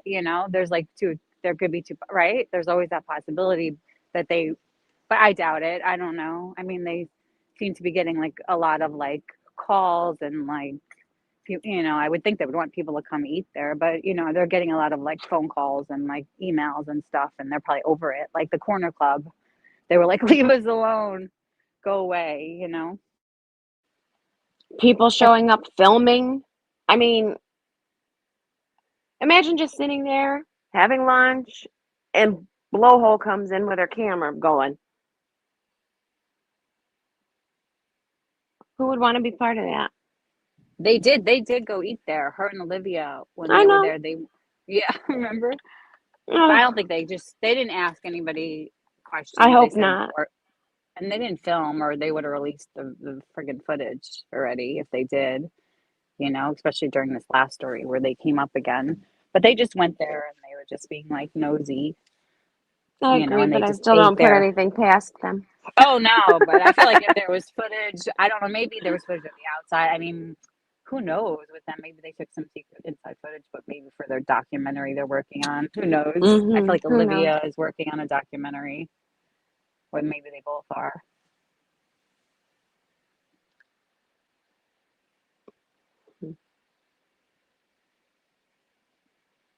Maybe Olivia should do a documentary on Blowhole. I don't know if are they like really broken up? I don't trust it, you know. Mm. Who knows? My dog. Does that sound loud? In my car. No. Yeah, you're fine. This is the second part. I'm gonna go ahead and start it. Okay. What about just the details? That there's so many missing details, so much mystery still surrounding what happened, you know, in that house. Right. And the two surviving roommates. Have you had a chance at all to speak with the two surviving roommates about what they witnessed, at least in the middle of the night and the next morning? No, I haven't got to speak with them at all. So yeah, there is a lot of questions. What about the other family members of the other kids? Have you had a chance to talk to them? No. No. Is that something you'd like to pursue? Yeah, maybe. Yeah, I haven't yet. I mean, I wouldn't mind speaking with them. How are you managing? I have my friends around me, and honestly, I watch a lot of Xana's TikTok videos, and that helps. But yeah, I'm managing as best as you can, you know. Is there something you can tell us about Xana, the girl you knew? Xana was tough. She was strong. She was funny. She just couldn't make you smile, no matter what. And she just had a quirkiness about her that not a lot of people possess, that kind of talent to be able to light up a room like she did. I feel like I see that in her social media. I didn't have the luxury of meeting Xana, but I feel like just looking at her social media, there's such a carefree spirit. And she definitely looks like she had a real tinge of being the comedian, you know, in the room. Did I catch her right? Okay. Did I describe her right?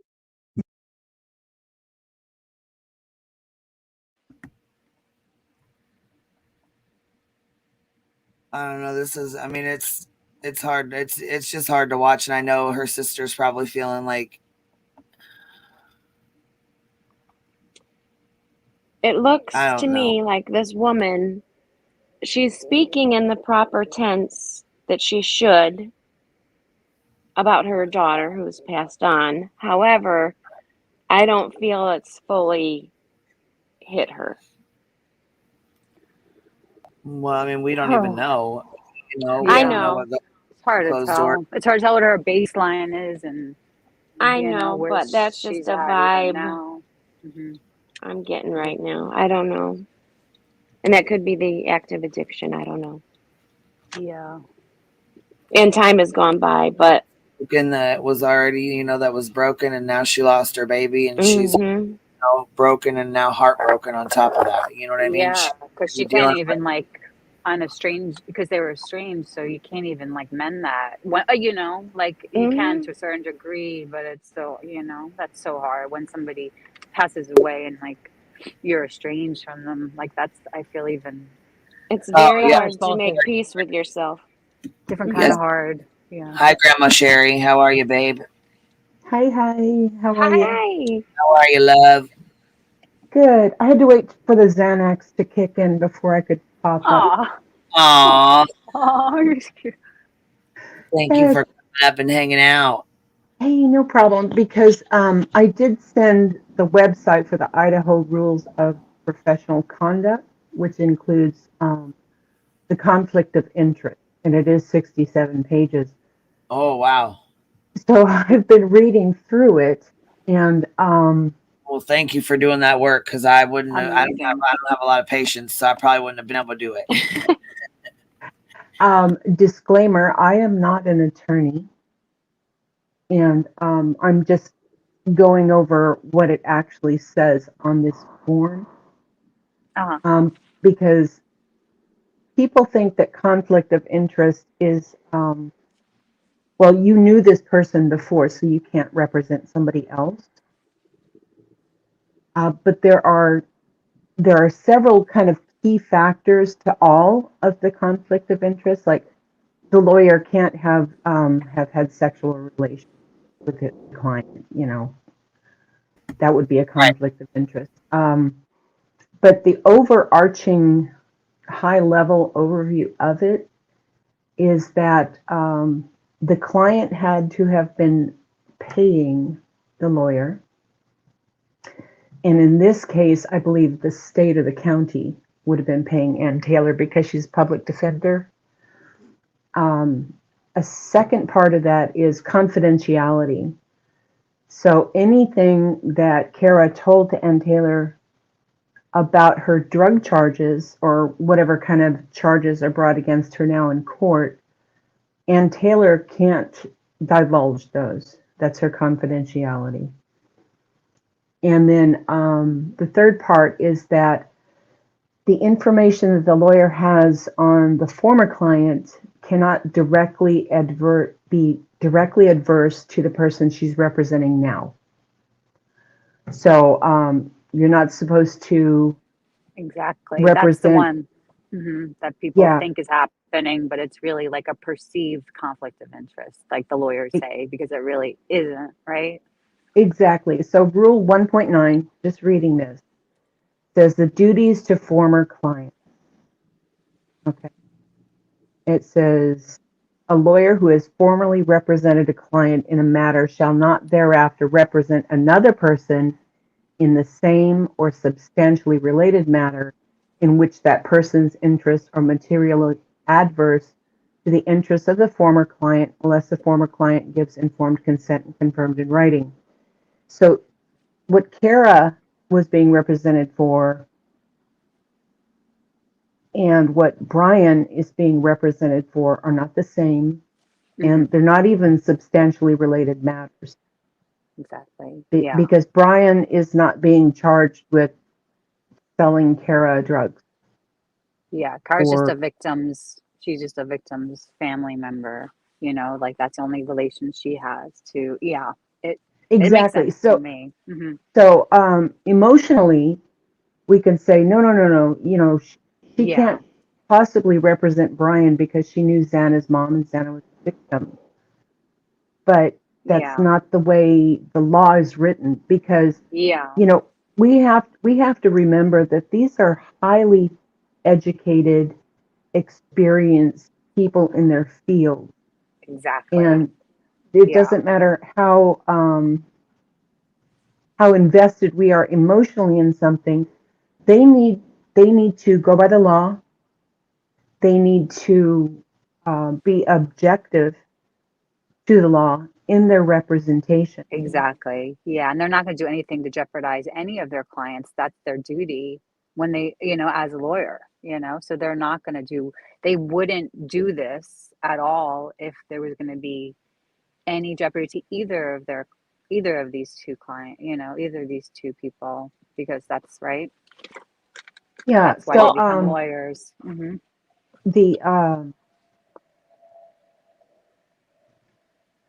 Sorry.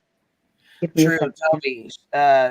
They said, I don't think it's up to BK. You cannot choose your public defender. That is absolutely true. You cannot choose your public defender. You cannot. No, and neither can Kara. No. Right. Mhm. And the thing is that this is not something that some custodian at the court said, oh, well, no, we need Ann over in this. No, this has Yeah. gone through the court. Exactly. The Yeah. public We have to defender's trust them. office, yeah, specifically reassigned Ann, who has the credentials to represent a capital punishment case, whereas everybody else in her firm and everybody else on the list is not qualified for that. So there are other people within the public defender's office that can represent whatever kind of charges Kara has. So, Yeah, it's not like they left her high and dry. No, they didn't. You And know, the thing is, are you going to fight this? You can't fight this because Right. basically, and it's probably a bad analogy, but it's like looking a gift horse in the mouth. You know, Kara did not hire Ann Taylor. Yeah. Mm-hmm. Kara wasn't paying Ann Taylor. Nor did Brian too. But I mean, if he feels there's a that he feels like there's a conflict and has like some, I guess he could bring it up. He's the only one, you know. But I don't even see, like, the lawyers don't even see that there is, like, what you just read and how you just explained it. Like, there is, it's only a perceived conflict, like an emotional conflict, like that we don't think that these two, but like this kind of, you know, they got it covered. We got to trust the legal system and the court system on this one. You know what I mean? They're not going to do anything outside of their reach in such a high profile case that's going to cause any kind of appeal, you know, like cause for mistrial or any kind of grounds for a good appeal. Mm-hmm. And the thing is that as they're going through discovery and as they're getting all the information together, the prosecution is doing that, the defense is doing that. They're supposed to share it with each other. Mm-hmm. So that they could give an educated and informed presentation to the jury or the judge. But, you know, and if something comes up during that where the speculation of, oh, yeah, you know, King Road was a trap. And, you know, and yeah. Xana's mom was supplying them with the, you know, whatever. Then we go for like, then there's a possible conflict. Exactly. Right. And if that comes up mid-trial, isn't that terrible? Yeah, but it won't. Mid-trial, it would come up in discovery. Everything has to be done like before, you know, there's like this process that happens. I mean, we're not even at the pre-trial, like you gain, you know, and you have to share it with each other part of the legal process. So I mean, I think they got this covered. Even this, like, this thing that I feel like it's completely covered, that there shouldn't be any kind of hearing or anything. Boom, you have this person now, Cara, Brian, you stay with her. Finish, period, end of story. But people want to, I think where it's gaining ground is because from the beginning, people, like, she came up way at the beginning because she was arrested so close to the murders, Cara. And so people want to like connect her in this like alternate universe theory, you know, that where like Kim is right and like 4chan is right and like all these crazy other things had to happen. But I feel like with the legal, like, I mean, I know they're still doing their investigation, but if there was more to that, then that would have had to already been done with in the, like, there had to be somebody like else arrested then before Brian or with Brian. Do you know what I mean? They wouldn't have just arrested him if there was like a whole other 3 people or whatever. You know what I mean? I'm just like, so yeah. And I didn't mean pre-trial. In my mind, when someone's going to court and there's hearing after hearing after hearing before trial, I just call it they're on trial. I mean, there's really not going to be too much, like, probably before the preliminary hearing. And then I was also hearing, like, there's like some articles written about it that like the prosecutor could sidestep the whole preliminary trial and just do a grand jury, like, and they could be doing this and we'll have no idea because it's like quiet behind doors. And I feel like they should almost do that in this case, like, because of all the public eyes on it. If they just do like a grand jury indictment, like in the next couple of months, before even the preliminary hearing would start, like it would make that null, because you could do either or, and it's up to the prosecutor. And I didn't know that they could like set a date for a preliminary trial and then go ahead and do a grand jury, but you can. And so that'll be interesting to see if that ends up, because they could probably indict him right now with the information that they have, because we only got like a very small part of it in that probable cause affidavit. There's so much more. And then think about, all that information that they got from like Pullman apartment that has to be processed, and from his computers, and from whatever he had with him in Pennsylvania. Because if I was going home, I would have brought my laptop and all like my favorite clothes and shoes if I was going home for a month, like Brian, So I think there's more evidence out there. And so all that evidence, and they could just do a grand jury indictment, like tell like the public where, set a date, of course, but then do that. And I think that's really interesting if that does happen, that they just indict him and then go to the next, where he would have to plead guilty or not guilty if he is indicted, and then set a trial. And then he could choose a speedy trial or not. He could waive his right, because he waived his right to a speedy preliminary trial, but he didn't waive his right to a speedy trial, because he could have had his preliminary trial within like 14 days, and he waived that right, to make it the 6, So we'll see what happens. I feel like it's, it's really kind of up to the legal process, and things like this, I feel like, I don't know, it's good. It kind of brings like more awareness, because we're looking into all of this, like conflict of interest and such. It's like, it's a good like civics lesson for everybody, I think, when we look into these things, you know what I mean? Because we learn a lot by just looking into it. But I don't know, like, I really feel like it's a big nothing, like it's not really, it just, and it's kind of like sad, like what people are saying in chat about Banfield and, NewsNation and such, that it is a little bit like they kind of are, but they've done that before. They've picked up on all of the stories that ended up being like rumor, right? A lot of like, they pick up on some of they have facts, but they're also a little bit like salacious with their This is one of those salacious ones. Yeah, I mean, it's good to talk to like the victim's family. I feel like it's good for them to have like a voice out there, because you guys know it's the hardest thing, no matter who you are and what you're going through. It's hard no matter but I'm gonna explain this real quick. Yeah, exactly. Yeah, I think you can see from her TikToks, just how funny she was, and how carefree and just funny. She was funny. Are you going to be okay moving through this process? It could take years in order to see. I just gotta stop this. Are you gonna be okay? Come on now. Justice finally arrive. Are you going to be all right? Yeah, I think I will be. I mean, I hope so. I just got to take it one day at a time, and I don't think I'll ever get over losing one of my children. That will never go away. I don't think that the grief ever gets any better, really. I just think that she would want all of us to live our best life and remember the good things about her. That is Kara Northington, the mother of Xana Kernodle, speaking. That's so sad.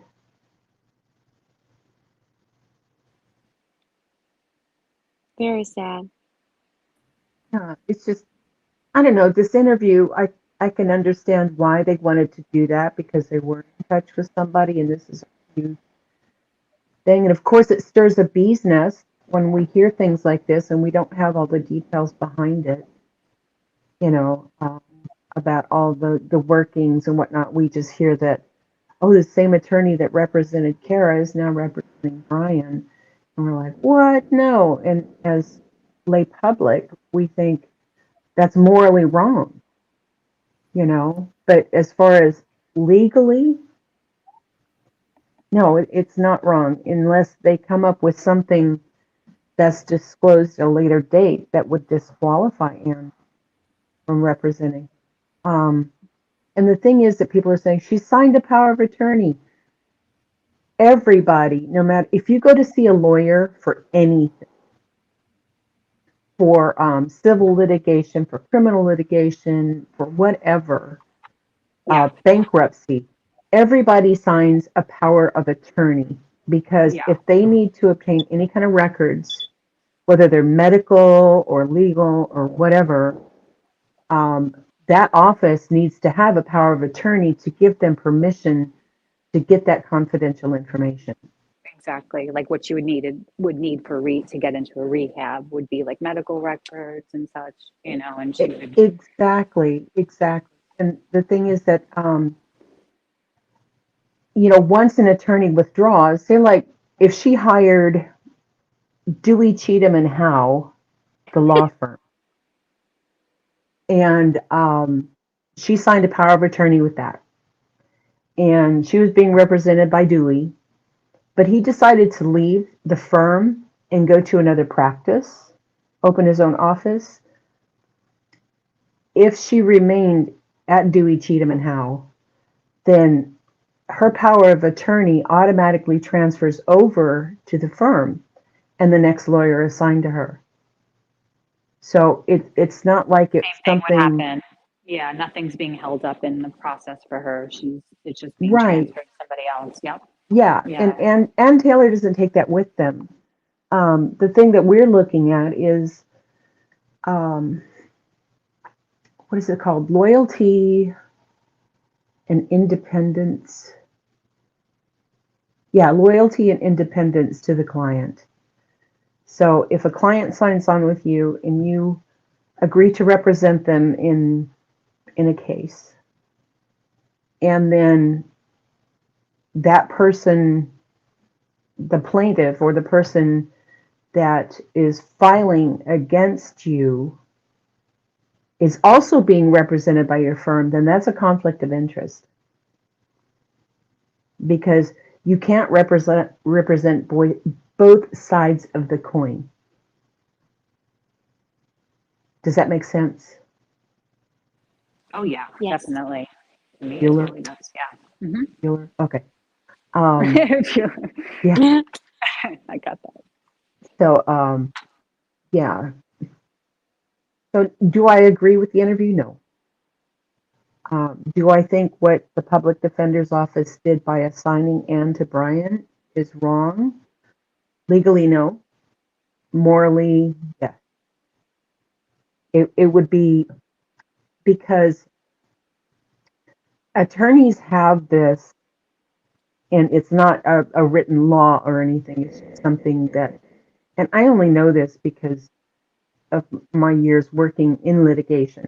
And I'm not an attorney. Once again, not an attorney. Please consult a professionally licensed. This is not individual. legal advice we are offering here, right? Exactly. But, and I totally forgot what I was going to say. I was talking about loyalty and responsibility. The thing is that, yeah, it's gone too far into Independence. It's just independence. Thank you very much. So, yeah, because you knew somebody before, does not exclude you from representing somebody else. Now, Brian and Kara do not have the same charges. They don't even have something similar.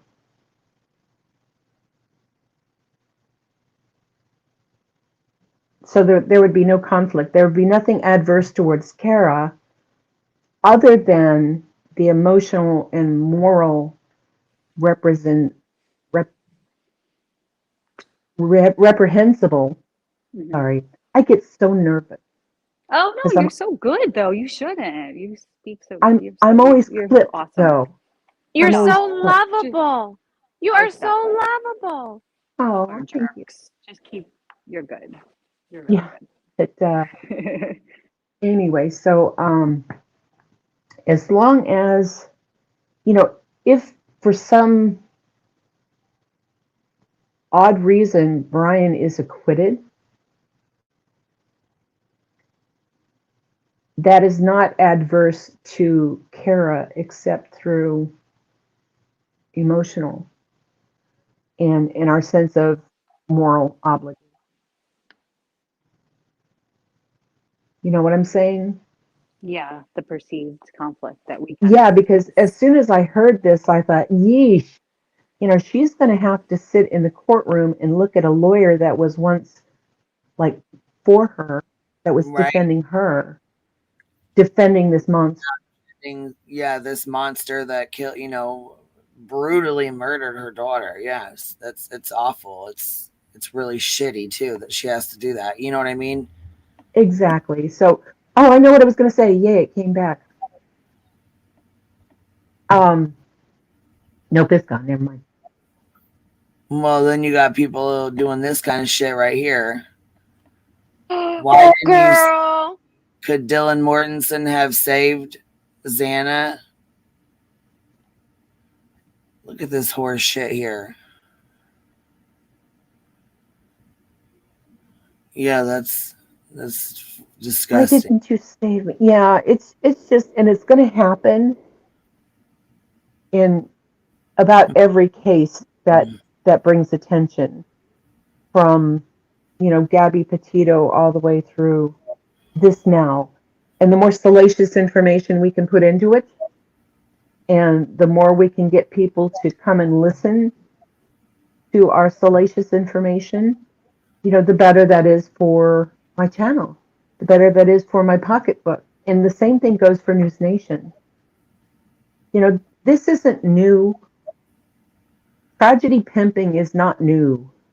All the way back in the 1600s, when the printing press was made, there were people printing pamphlets saying that, was it George the Third or whatever, was crazy. That he was an alcoholic, that he was crazy, and he shouldn't be king. So this is not new. It's just because we now have instant access to all this information. Yeah. And I can pop up a 3-minute TikTok. I don't know how long TikToks are, but because I can pop up something that's an instant gratification. Yeah. People and people. Yeah, they want it. And it feeds our endorphins. They say it's like, it's like a dopamine rush. Like it is. Like it is. Yeah, it really is. Yep. Exactly. Like, oh my God, yes. And then we find somebody that has the same tinfoil hat theory we do. Yeah. And we glom onto them. Yep.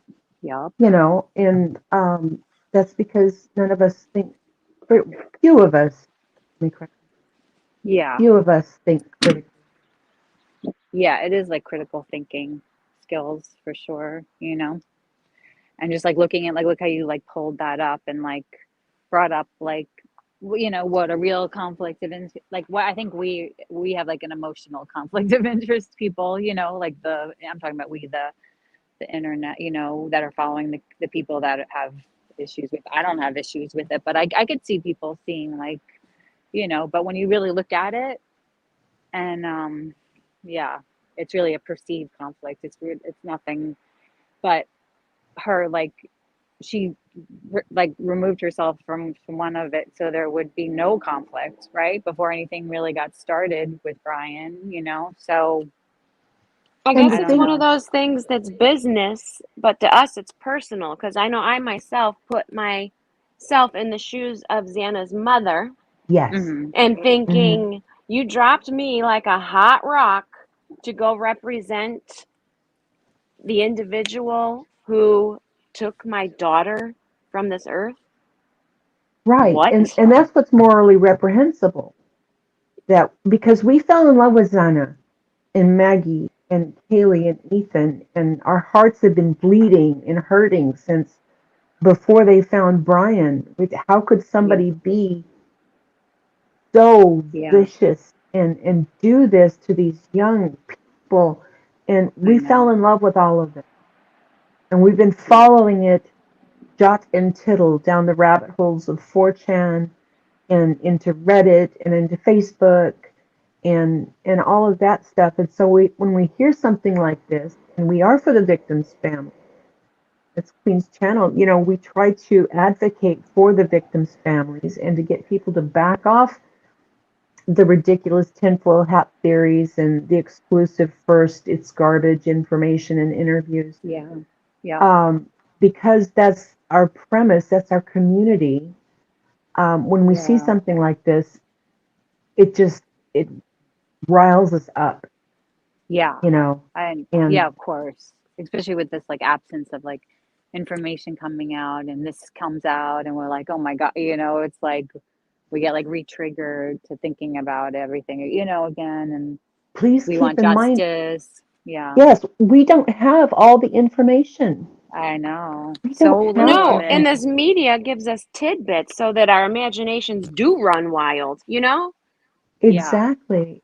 Oh, And even here's with like here's the the Murdoch case, there's like so much coming out that it just changes everything. Like, and so that's what's going to happen. Like, people are going to be so shocked when things start coming out because there's so much information that we have no clue about, you know, and oh my people are goodness. taking, right? Yes. Yeah. So before an attorney can be assigned to a case, they have to run a conflict of interest search. Hmm. Okay. So the court can say, Anne, we want you to represent this because you're death penalty certified. She has to run a conflict of interest search, which is probably where they found Xana. Yeah. I'm sure they And they found it said, very quickly, you know? yeah, exactly. Because, you know, I won't go into that, but it's boring. But, you know, Xana popped up or Kara popped up with the last name. And, Mm-hmm. oh, this is, you know, Kara's daughter was a victim. And that's why Anne withdrew. So they don't need a hearing per se. Not specifically, no. If there's something More borderline or right at that's the edge. questionable, Yeah. yeah. But I don't think there's anything with Anne representing Brian that's going to adversely affect Kara. You see what I'm Right. So saying? we personally have questions, but legally there's no question and they know this, so they're moving Yeah, forward. the court knows this, and I say Hmm. this all the time. Let's trust the process because I'm not an attorney, neither is Queen or Ellie or Follow the Green or anybody else. You know, but we have to trust the process. And I think because we're in a time and date where we can't we have trouble trusting, you know, because we have police officers that stand on the neck of Hmm. people that may or may not have had a counterfeit $20 bill and kill them, you know, because we have these type of things that go on that we just that little tiny thing, it's like the one bad apple spoils the whole bunch, girl. Oh, give me one more, Jim. It's an Osmond song. But anyway, so the one thing, you know, doesn't mean that everything is bad. No, and you're absolutely right that that does affect how we look at these things and our trust level. Because I'll tell you now, I watched what you just brought up live as it was streaming, Mm-hmm. and I will never forget what I saw. Never. No, no, and there's, you know, and that's just a really big tip of the iceberg example because we've had. I mean, I grew up when before I started school, schools were still segregated, and then they started doing integration as I was in like elementary school, and talk about corruption and horrible, horrible things, you know, and but we got to trust. We have to trust that these things are being done by the law. And if they're not, then we have an escalation of process for review and investigation and punitive damages. You know, eventually something will happen. Just real quick, Amber, we kind of talked about this earlier, but anytime somebody is working with an attorney, everybody signs a power of attorney. And if for some reason that attorney leaves the firm or is no longer representing that person, the power of attorney goes to the next person that represents them. It's just to have the authority to get records, criminal records, medical records, financial records, that kind of thing. So it's not, yeah, we don't think it's ethical, but in the literal term of ethics, yes, it is. It is ethical. It's emotionally and morally, it hurts us. But as far as the law is considered, the objective, clinical, sterile law, I think a lot of people confuse ethics with morals too. Like, I don't know how to explain that, but morally, there are some laws that keep us from doing things that are immoral, right? But yeah, a lot of those things that we consider morals and values, there's no law, there's no legal. Look at Blowhole and the circus of the tragedy pimps, what they're allowed to get away with. not illegal. No. I mean, it will be Should it one be? day. Yes. But right now it's Yeah, not. yeah, exactly. Well, I appreciate you bearing with me and letting me ramble. We appreciate what you brought up here. Thank you very much. Thank you. Once again, disclaimer: none of us are professional attorneys, and we're not agreeing with what happened. And we feel for Xana's mom and the whole situation. And all of us want somebody, whether it's actually Brian Koberger or somebody else, we want somebody to be held responsible for this, and we want them punished to the fullest extent of the law and beyond. I'm thinking about BTIM's volcanoes, but we all want that, but we do need to check our emotions and look at this logically with critical thinking. Like, the courts aren't running off willy-nilly saying, hey, I like Anne better because she's got great hair. No, there's, something else. But anyway, I love you, Queen. She's gone. She's somewhere. Yeah, but so I'm gonna jump off. Thank you, guys. It was so nice talking to you. Thank you for informing us. Oh, bye. I love me some Grandma Sherry.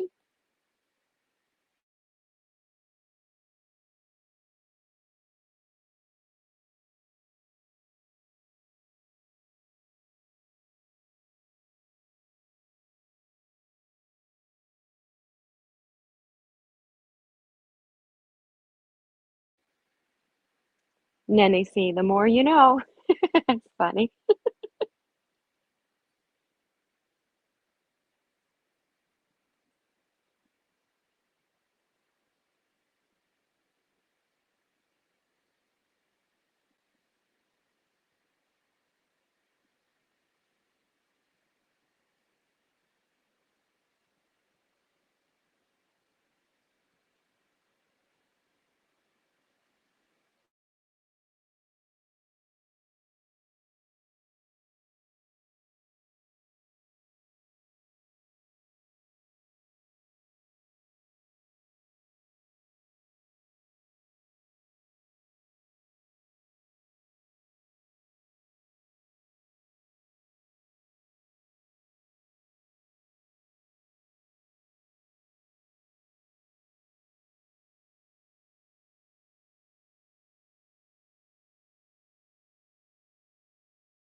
Grandma Sherry, I'm so sorry you suffer with that. You did great. I always love hearing from you and listening to your input on things.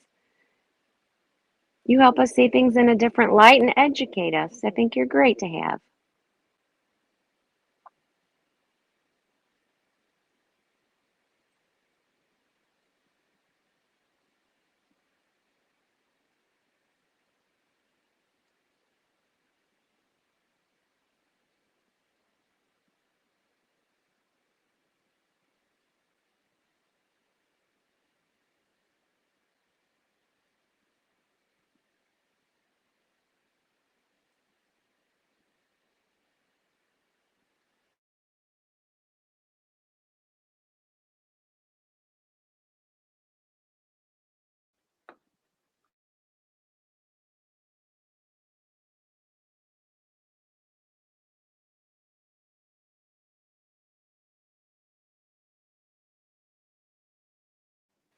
You guys there? Yeah, that girl. I'm not the best at filling space. What was that? Unless it's physically. That girl said, I thought something was broken for a minute. It Oh, I was know, me a long too. silence. No, I was like, wait, because I just was like away, and then I came back, and I'm like, wait, something's wrong with my thing. Maybe I'm connected. I thought. Well, I gave my dog a drink, and I know I'm supposed to mute when I do that now. Oh yeah, So I had some people around, so but craziness. I love what having happened? Grandma What Sherry, yeah, don't you? I felt so bad. I want to hear what else did she say? I missed the last bit of it. Was she talking about Aw, just well, yeah, so she always much. has good information. She does. Yeah, I love that she brought the conflict of, like that right up. She started reading through. I mean, it's like 70 almost 70 pages. Goodness. And she's like, it's page 15 to 17. Happy cat. Be right back after I barf, she I was said. just about I to call you. know. Aw, she's so good. Why? I mean, I That's don't what I know. was saying. I know. I guess certain people have, like, everybody has different fears, right? Of different things. Yeah, I get it. I think Sup? she does good. We love you, Grandma Sherry, Cappy. though. Hey, ladies, Cappy. how are you guys doing? Good. How are you? I'm doing good. So, like a recap of this. So Xana's mom, the one Oh, who, that girl's in the back, too. and we know that Xana's mom. Yeah. she's an active addiction, and has warrants, right? She's out and about Yeah. on the run. Yeah. Okay. She's wanted. She Like, that just was got also, like, an issue. that girl you up here, baby? Yeah, I'll let Cap. Okay. Yeah. Yeah, I was gonna say I think they just became active warrants. I Okay. don't think she's had active warrants the entire time, but I'm gonna have to double check. Okay, and Banfield did an interview with her? Yeah. Okay, because I only got to see like 5 seconds of it earlier because my house was chaos before the kids went to school. So, Yeah, I think they just became active, like Queen said, because we didn't hear about them being active. right.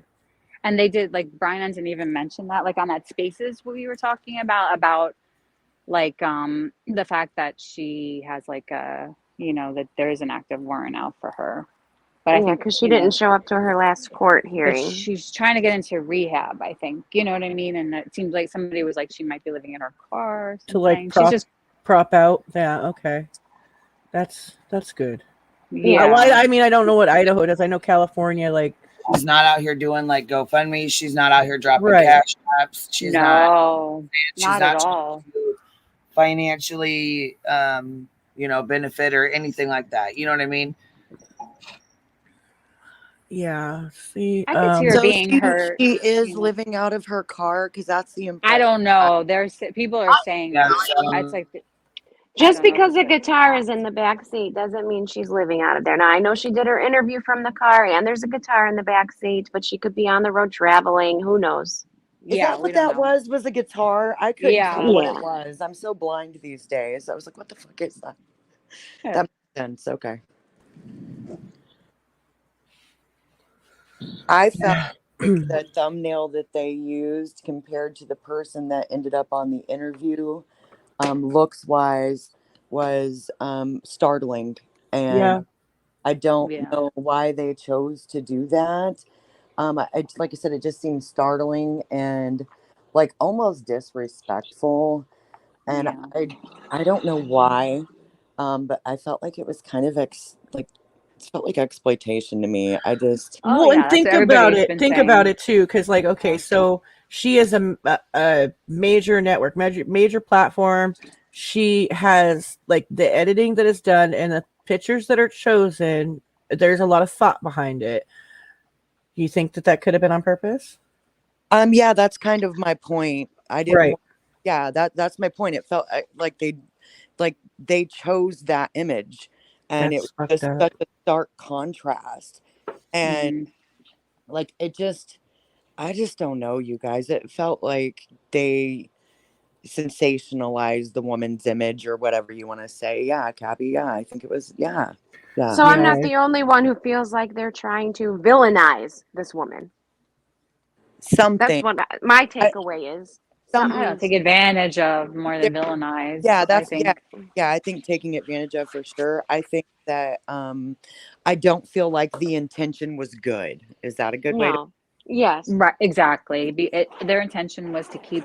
We have like another little like little tidbit in this case, and we're gonna stretch this out as long as possible and use this little thing that I feel like that Banfield should have. She's a lawyer. She should know better that the court has this. Like Grandma Sherry was saying, like we have to trust in like the court knows this isn't a conflict and they're handling it the right way, and so and so like leading with that is like even her title of the is like Yeah, it's irresponsible. I think as she's a yeah. lawyer she should know I better. Yeah. switch devices real fast, you guys. I'll be right back. So in this county, they don't have a whole lot of public defenders or something, or Well, there's what? like it has to be like eligible for like a capital punishment case, and this could become a capital punishment case. So she's one of two in her district, and the other Oh, one I is heard in too. her. Yeah, and so the other one is in her office. So he just might have like another like a real conflict of interest where he is assigned to another case, or who knows what his schedule is. Like they have okay, crazy that makes schedules, sense. Because right? I'm from Los Yeah, Angeles County. You know what I it's mean? different. I And know. I live in so are you, LA. Ellie? Like, so Yeah, we're thinking like, what the frick? Like, what the hell are like?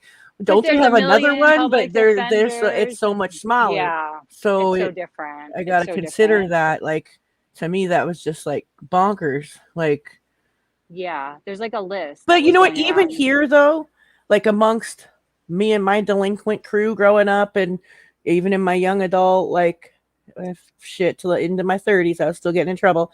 Um, we there were some times where friends of mine had the same public defender. You know what I mean? Like, whoa, hey, yeah, so and so, yeah, that dumb bitch, yeah, that asshole. Like we would talk shit. It wasn't like all the time though, because there are so many here. But it did Yeah, happen even with the population, how densely populated we are here. So yeah, I guess it's not too much of a stretch, right? yeah. And Think about a considering small that town. that there's qualifications that have to be in place for this certain case, like yeah, Uh-huh. For capital punishment, you have to be like a certain qualification. And I she's like even a private attorney that does probably because they don't have like a bunch of public defense, like how like big cities do. mhm. They have there's private attorneys that do that take on public defending cases, either pro bono or paid by the state or whatever. You know what I But mean? if you can bring a judge in from a different county, not that this happened here, but I've seen it happen. Why can't you bring a defense attorney with these qualifications in from Well, another county who has not represented this they person's They mother? didn't think that this was a big, obviously I the know. court didn't think it was a big, we think emotionally you're thinking it's a conflict of interest, but And I I think think it's like, because there's so much at stake that I feel that way. If it was peanuts, like, of course, there's always something at stake though for everything. Do you know what I yeah, mean? For but every this is case, like huge, huge, the worst, huge. every, any murder, anything is, like I feel like anything is huge. Like they take it all the same. Doesn't matter if it's, you know what I mean? Like the legal system is a legal system. They don't like say, well, this is more public. I mean, I'm sure they do that Right, with I the know. gag Like the order and law stuff. doesn't say, well, this is a murder case, The so Can law is y'all not hear me okay emotional. now? yeah. Yeah, I hear you good. I saw Danny in chat say she probably gave them that picture, and I agree. Remember, Danny, I thought that last night too. but I still feel like they could have used an image from the video because, or maybe I said that to Perfectly. I think I said that to Perfectly. I don't fucking remember. I said it to somebody. I felt like that she probably provided that image too. I just feel some type of way What about image? how they Well, it's presented triggering to her. see someone in active addiction that's in the depths of hell. Not only Yeah. that, but a person who is not in active addiction, who had just a month ago found out that their child had been brutally murdered. Like I know. just like think about it. I The know. combination of the two is horrible because even the most together, athletic, healthy person would look like shit. So adding active addiction, Jesus, like that poor lady, man. Just and some, you know, creators are just being so unkind. They really are. My brain took it even a step further, Caps. And I don't know if they pay people for those interviews. I'm not saying the woman even would accept money. They But paid her for that. yeah, and I'm not even saying she would accept it. I'm not saying she'd ask. I'm not implying anything, but I'm just know how addicts work. And I don't want to imagine how it feels to have your daughter, like you said, brutally taken. And she's clearly very active in whatever's going on. And I worry that adding a large sum of money to that could allow her to make a poor choice. I was thinking the same Okay, thing. good, because I don't want to feel judgmental, but I literally am worried for her in my soul type shit. That was like the first thing that came to my mind is I hope that they didn't give her copious amounts of fucking money. I don't or think some they get shit. paid for Was that this. you that I said that to, that she probably gave them the picture? Because we were talking about how the picture on the thumbnail was such a stark contrast to how she looked in the interview. Like, it literally was so bad. She looked like she's in the middle of cancer treatment or something. Oh, see, I haven't seen that image on the thumbnail. I was kind of lost. Oh man, you should go look, babe. It doesn't even look like the same person. I am a little bit glad that they used it only because you can see Xana in her. You cannot see that now. Yeah, in that other picture. Yeah, Yeah. you could see, You could see them looking alike. Yep. Yeah, you can't see that now. And they were estranged, supposedly, which I feel Yes. like Well, puts that's not another layer shock. of hurt onto it. That's not shocked. I can't even speak straight. That's not shocking. Yeah. Yeah. Yeah. Yeah. Topics like this always make me shake a little bit. I don't I like know. Me talking about stuff too. like this. It hurts my heart. Oh, I yay, know. voices. The Spectrum guy has arrived. Oh, good. She has like internet issues. Yay. Steph B says my husband picked his best friend up from prison release, gave him money for a room and food, and he used that money for H. The next thing, my husband was identifying his body, and I worry about Oh, yes, see? exactly, Steph. That's People just so sad. sometimes make bad decisions, and Yeah. Yeah. it's a fatal one. And I Well, can and when only you get out of prison, your body's not used to that. You ain't got a yeah, tolerance built up. Yeah. You know what I people try to mean? pick up where they left off, and it kills them. Yeah. It kills them Yeah. instantly. Yeah. I'm so That's what. sorry, Steph B. That's not what I was expecting to read. I didn't pre-read that comment. I just saw it was long, so I was like, let me read this to the girls, and wow. Yeah, no, that's scary. It's every single friend that I've lost has been straight out of rehab or prison. Every single one. Not one of them was in the middle of, you know what I mean? A lot of mine is straight out of rehab for sure. A lot of my losses of friends were straight out of rehab. Now it's because they're older and their hearts are stopping. Yeah, now it's totally different though with Fent. Yeah. When you put that into the mix, you could have a hardcore addict that has a solid tolerance, like and just dies. yeah, Instantly. Yeah. That's so scary. A lot of the kids I went to high school with, there was the same thing, Caps. They would get out of rehab and that would happen. Or I had a few people, one that I knew and the other one that I was friends with, that they were on those blockers. I guess they're opioid blockers. Suboxone, yeah. And naloxone, yeah. And you can still, whatever they take daily, right? Right.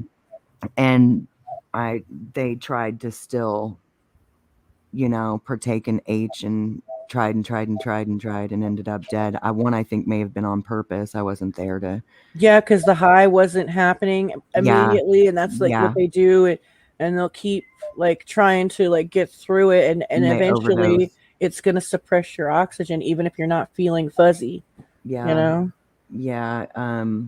And then now it seems like the ones that are older that still try to party, that were like, my brother's party friends, they're just like literally dying in their sleep of heart failure because, they try to do a party weekend and do some coca and they're too old. Like, your bodies aren't made of steel, people. Yeah. Anybody who takes Suboxone, I am not judging you, and I pray to God that it works for you and you get your freedom of choice back. Because I feel like sometimes those therapy and maintenance drugs give people their freedom of choice back that addiction takes away. I just have seen it. There's one for alcohol too, so I bad. remember. Yes, there Yeah. is. There What's the sure name of that? is. Yeah. And you will get violently ill You if get you really drink on sick. it. Yeah, medically assisted treatment saves lives. It's just you have to be wanting to live that life and be actually walking the line. You know what I mean? Like, because a lot of addicts will use medically assisted treatment, methadone and Suboxone, just as a safety net so they won't ever get sick, but they're still actively using. Yeah. And that's when bad things happen, Yeah. I can only imagine that there's a million hoops and triggers and things to jump through every day. And I just am very glad that I don't have to deal with that. Detective Juan, methadone definitely ruins your bones. It's so a girl bad I was for friends you. with for 25 years, her mother was on it, and it gave her back her life and freed her from some addiction. But she was literally standing facing a closet, putting something away, and she pivoted, and both of her leg bones through the shin just snapped in half. It makes and had to your be what? it literally makes your snapped bones in weak. half, like I brittle. It remember makes them like hearing that the way they a long explained time it. It was ago. like We used to porous. always say that shit. We used to say like methadone seeps into your bones, like, Dude, and it does. So check I it always out. heard It that. was fucking it's her like up they so- don't acknowledge that though. Like No, but that's not acknowledged. Like did. that it's medically not like recognized or something. Well, Oh, in it did. Germany, had to they use use like plates and heroin screws instead of. just to put her Yeah. leg back together, and then she had to go to rehab to detox off the methadone, Oh, where that's they the could get her worst into detox ever, and they man. had to get her worst. into safe pain management and all that, literally because she turned around. That's it. There was nothing in her way. She didn't trip and fall. She turned around and the pivot snapped her leg. I mean, because your shit hurts, dude. Like that is the worst detox you could ever go through. Do they still have like Methadone. methadone clinics? They used to have them in New York, like when I. Oh yeah, they got them. social work. They got them all over the place here. Dude, Because for it's so years, crazy, she went like, every in- morning at 6 a.m. before work. For years In and Europe, years, that they woman use would heroin instead of methadone. You know what I mean? Because it's more natural, at least. Like it's Yeah. at least, you know what I mean? Instead of like I've never like heard of that. methadone. It was to get her off of In H. Germany and stuff, they actually use heroin to detox people instead of methadone to detox people, which is interesting in a controlled environment. Like it's more healthy than methadone, which like I've always heard too. Like it like cracks your, it messes up your bones. So they wean doctor them straight off. up said that Wean them she was off. on it for so long that it had like basically almost made her bones porous. They were just real brittle. They weren't like solid anymore. Probably has to do with like your So, calcium up, something with your, you know, it like blocks your. Pecan Pie says the O's and those classes of drugs deplete calcium. So that's not, surprising. And I'm not saying that, stop taking your maintenance drug because this is what happened. I'm not saying that at all. And I think that the consequences of stopping maintenance drugs can be just as deadly, if not worse, than a broken leg. Definitely. I just saw the comment in chat and I was like, fuck yeah, I know that's true from firsthand experience because it happened to my friend's mother and it was awful. But you know what though? After all that, once they got her diabetes under control, she was like a whole new lady. She really was. That was like the most clear-headed way we had ever seen her. And like I said, I knew her daughter for 25 years. So. Hey, Queen. 5 years ago. Yes, baby. Did you check the DM? Here I will right now. Okay. Miss Yeah, I've heard some people like talk about like she had this horrible childhood. Like, do we even know that? Oh, really? That's what I said. I didn't know. I was like, what did she say? I wasn't sure. I You know what I have mean? heard rumors that she did, and that she was very estranged from her mother. Okay. But as far as That her fact, dad brought her up. That's what yeah, I've as heard. far as fact, who the fuck knows, man? People talk Yeah, so we much don't shit about know. these kids, but I do know that They do. talk about a mother who must be living in regret if that's true. Because Yeah. any chance she ever had is gone with the wind, man. Yeah, we don't even know if she's on opioid. I've heard like meth, I've heard even other things. Man, We we don't know have what no she's on. clue. All we know We is have the no clue. woman I'm we just saw listening is to not well, right? I think we can all agree she's not well. Yes. Yeah. And her daughter's dead. We can all agree on those facts. It doesn't. The detail mongering, it just feels dirty. I don't. Yeah, it's getting worse because Well, like the first of absence. all, and addicts shaming addicts. First of all, that's that. No, we're no. No, nobody's shaming anybody. We're just Not talking. you, baby. Not Yeah, you. Not you at all. Not right. anybody No. up here. No. There was kind of a reaction to what I just DM'd her, actually.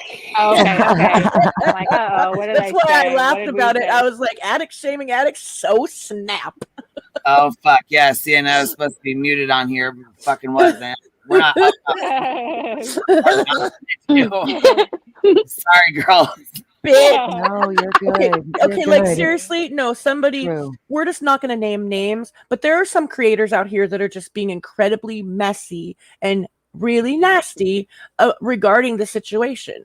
And I have a feeling that they really don't have the information that they're You have speaking done on. fucking drugs, then you have no right to be speaking on Xana's mother or anyone else being an addict. That's first things first. Yeah. I mean, she was And saying that's why things I like she had flat this said I don't horrible, understand it.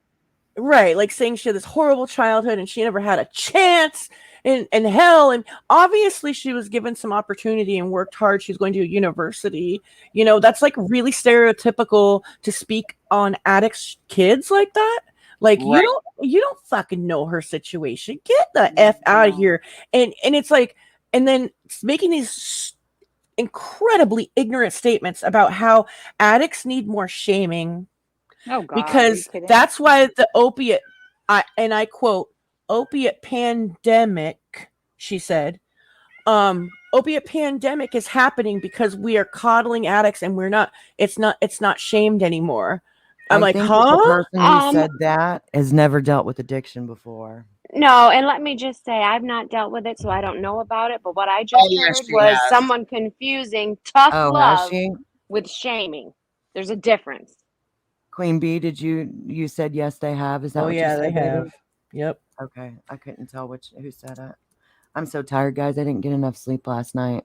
Stayed up late, looking at bullshit. I was like, oh, it's late. I need to put all my stuff up and go to bed. And I proceeded to spill dark purple paint water everywhere. I was moving my table. Oh no. And the ring light that was holding the really cool HD camera that my brother gave me tipped over, could never repeat this in a million years, landed in my fucking paint water and pulled it over, and it went everywhere, and the camera's sitting in rice, and I'm like still annoyed. Oh no. Yeah, it was is the camera like gonna make it? Is it okay? I don't know, bitch. It was, you've got those things that will go in the middle of a ring light so that it'll hold your phone or a camera or whatever. I've had one forever, and I'm trying to do a little tutorial for the girls so we can make the macrame feathers together. So I set it up and was testing it, and yeah, I pulled it right over into the paint water. And the lens fogged up on the inside, so it definitely got in there. But it was just a disastrous mess. Thankfully, I know my clumsy self, and I had the couch covered, or there would be purple paint over it. That's what I'm saying, Kate the Great, because like shaming absolutely has never, ever, ever, ever helped the situation. Like ever. Shame is what keeps people coming forward in most situations. Like the SA survivors, they feel shame, so they don't come forward. DV victims, they feel shame, so they don't come forward. It's even can apply to people's sexuality. Sometimes shame has never helped anybody break free from any kind of bondage. It just Anything. creates more pain, more Not pain, that I does. can think of. Can y'all? more drug use. Yeah, no, I just feel like it perpetuates the cycle more. There's already like shame there. There's Yeah, you know, there's nobody Yeah. who's like in the depths of their addiction that's proud of their actions. Like they might maybe appear to be, but they're not. Trust me. Like, Oh, Danny, the camera didn't just get wet when the ring light fell over. The camera went into my paint cup. oh yeah, no, it took a dive. Yeah, it Oh, landed no. in the paint cup and then Did it dragged survive? it over and everywhere. I don't know. It's on the bar in a cup of rice right now. Oh, rice. Yeah, that's good. I did And that with the phone once. yeah, I talked to my father because I had a rough morning. We were on the phone for like over an hour, and he was like, "Put it in a cup of rice and don't give it power for several days." I was like, "Okay, Daddy." You know, it is Yeah. what it is. Dry it best you out. can Yeah. do. Literally the second time I've used that camera. Oh, That shoot. sucks, dude. Man. I told Danny, I was like, this is why I don't do live crafting. I'm a disaster. Like, could you imagine me being like, well, fuck, and the whole thing ends because y'all see purple water? Like, No, yeah, that would be me if I ever tried that me shit. too, dude. I'm just not graceful. I'm a lot of things, but graceful I am not. Hey, you'd get a whole bunch of different type of viewers if you made a channel on that. Those who want to Right. watch the craft and It those who could want to be watch you be clumsy. klutzy crafting with that girl. Yeah. Right? I agree, pecan pie. And And I it was can like always they were basically like saying like the hold on, you coddling. have to read the comment. What Oh, it's sorry. shame. Shame and guilt are major factors of addiction in the first place. Yes. Whoever made those statements is an absolute stupid big dummy. I love the way Yeah. Pecan says things like that. Stupid big dummy. Stupid big dummy head. I'm gonna add in head. But yeah, no, it was just really ugly and it like hurt to hear it, honestly. It pissed me off, but it made me Me hurt too, for Captain Avi. I want to mom. know who fucking said that too. The Check the McCall DM. family. Okay, it's not easy to get clean and it's expensive. People just don't know. And F is what's killing people and getting them hooked. I agree, McCall family. I feel the same way about F as I do speed, that they're Satan in drug form. Like, I've never seen things rip up people's lives faster than meth and the like. It's so sad. Oh yeah, all drugs will run through your body and run through your family and your life, but nothing does it faster than meth. Of course, Jesus. Hence the word. Yeah, no, yeah, of course, right? Baby Jesus, I pray for my enemies that one day they will see the light before it's too late and they're struck down by your wrath. Amen. Oh my God. I can get down with that prayer. I don't know how many times I have chosen to publicly say I'm going to pray for that woman rather than cussing her out. And I think that I'm going to return right back to that mindset because God help me if I don't, I will become just like her. And see, when you said like, obviously this person hasn't dealt with addiction, but you know, like this creator specifically, I basically don't do as I do as I say type, like, you know, shaming single moms and career moms when she has minor or people children who get a divorce, even if or the people that person get a divorce beating them. when she has more than one baby daddy, she has basically like, and she has a job. If you in don't a want to get a minor divorce and you don't want to get hit by your husband, then you should have thought about that before you married him. I was like, are you fucking what? She's sick in the head for sure, that one. Like, and we can't fix that. Only baby Jesus can. So only baby Jesus can. I'm being serious. I know people think I'm being sarcastic, but I'm fucking serious. 8 pound, 12 ounce baby Jesus. Look, the Lord knows me and he knows my heart and he knows I love him and he knows I mean it. It may sound like a joke to y'all, but I don't need to conform to anybody else's box. I mean it. Like, God help these people. I ride the fence on like believing in God all the time, but like in cases like this, we're gonna leave it to baby Jesus for sure. Dude. Like, what else can fix it? If he can't, nobody can. Like, there's just. Did you hear the good news? What good news? I would love some fucking good news. What you got over there, chicken? He is risen. Oh my God. You being a smart ass. Oh Lord, I can't. Like, wait, we're skipping Valentine's and going straight to Oh my Zombie Jesus God. Day. What did I miss? Like, Where did it go? Oh Lord. I had an That's atheist from The boyfriend for a long Sopranos. I'm time, sorry. and he always made fun of me celebrating religious holidays, even though I'm not religious. And he would always make fun of me. I was like, I finally just would snap back at him and was like, if I want to celebrate Zombie Baby Jesus Day, I will, because that's what he called it. And it used to make me so mad. So I just decided to turn it into a joke rather than letting it upset me. Good. My sister absolutely hates that I love Halloween. Oh, I love Halloween too. Mick said, I was shamed as a single mom. Hello, my husband died. Mick, there's a special place in hell for people like that. That's what my sister says about me liking Halloween. There's a special place in hell for me. Oh my God, perfectly. You too can be saved with one easy super chat of $19.99. No, she did not. I sent my super sticker yesterday and Queen didn't see it, but after that I said, I'm waiting for my blessing. Like, what the fuck? Can I have my blessing now? Okay, you can have blessed. You're blessed. Like Tyler. Blessings coming through. Pecan Pie remembers when I came up here. I need my and said, kazoo so I can play that for you while you're singing. Oh my God, no, that's that. I made that one. Remember, I made that one clip of time. Yeah. And a Jimmy Swaggart. That's a Jimmy Swaggart song. I could not believe that I found that. Like, that was gold that night when I made that video. Like, I was like, I went into YouTube, like, songs about blessings. Jimmy Swaggart, blessings. I'm like, whoa, this is perfect. That's great. I love stuff like that when the planets align and I good know. joke. It's the best. CM421, I can't believe I used to like her. Makes me question my judgment a little. Honestly, I feel the same way about having liked her counterpart. We all make mistakes. The important thing is that we learn from them and never fall for that shit again, right? I mean, that's all we can do. Right. That's all we can do is just move on. Pecan Pie, I'm glad you get my jokes, even if you don't think they're funny. Oh my God, you guys are crazy. She remembered when I came up here, but I was backstage for a little while and the subject had moved on, and I came up here and I still said that John Denver's full of shit, and nobody understood. John Denver's full of Dane shit. Love did give me my blessing. You're right. Dane Love did bless me. She did.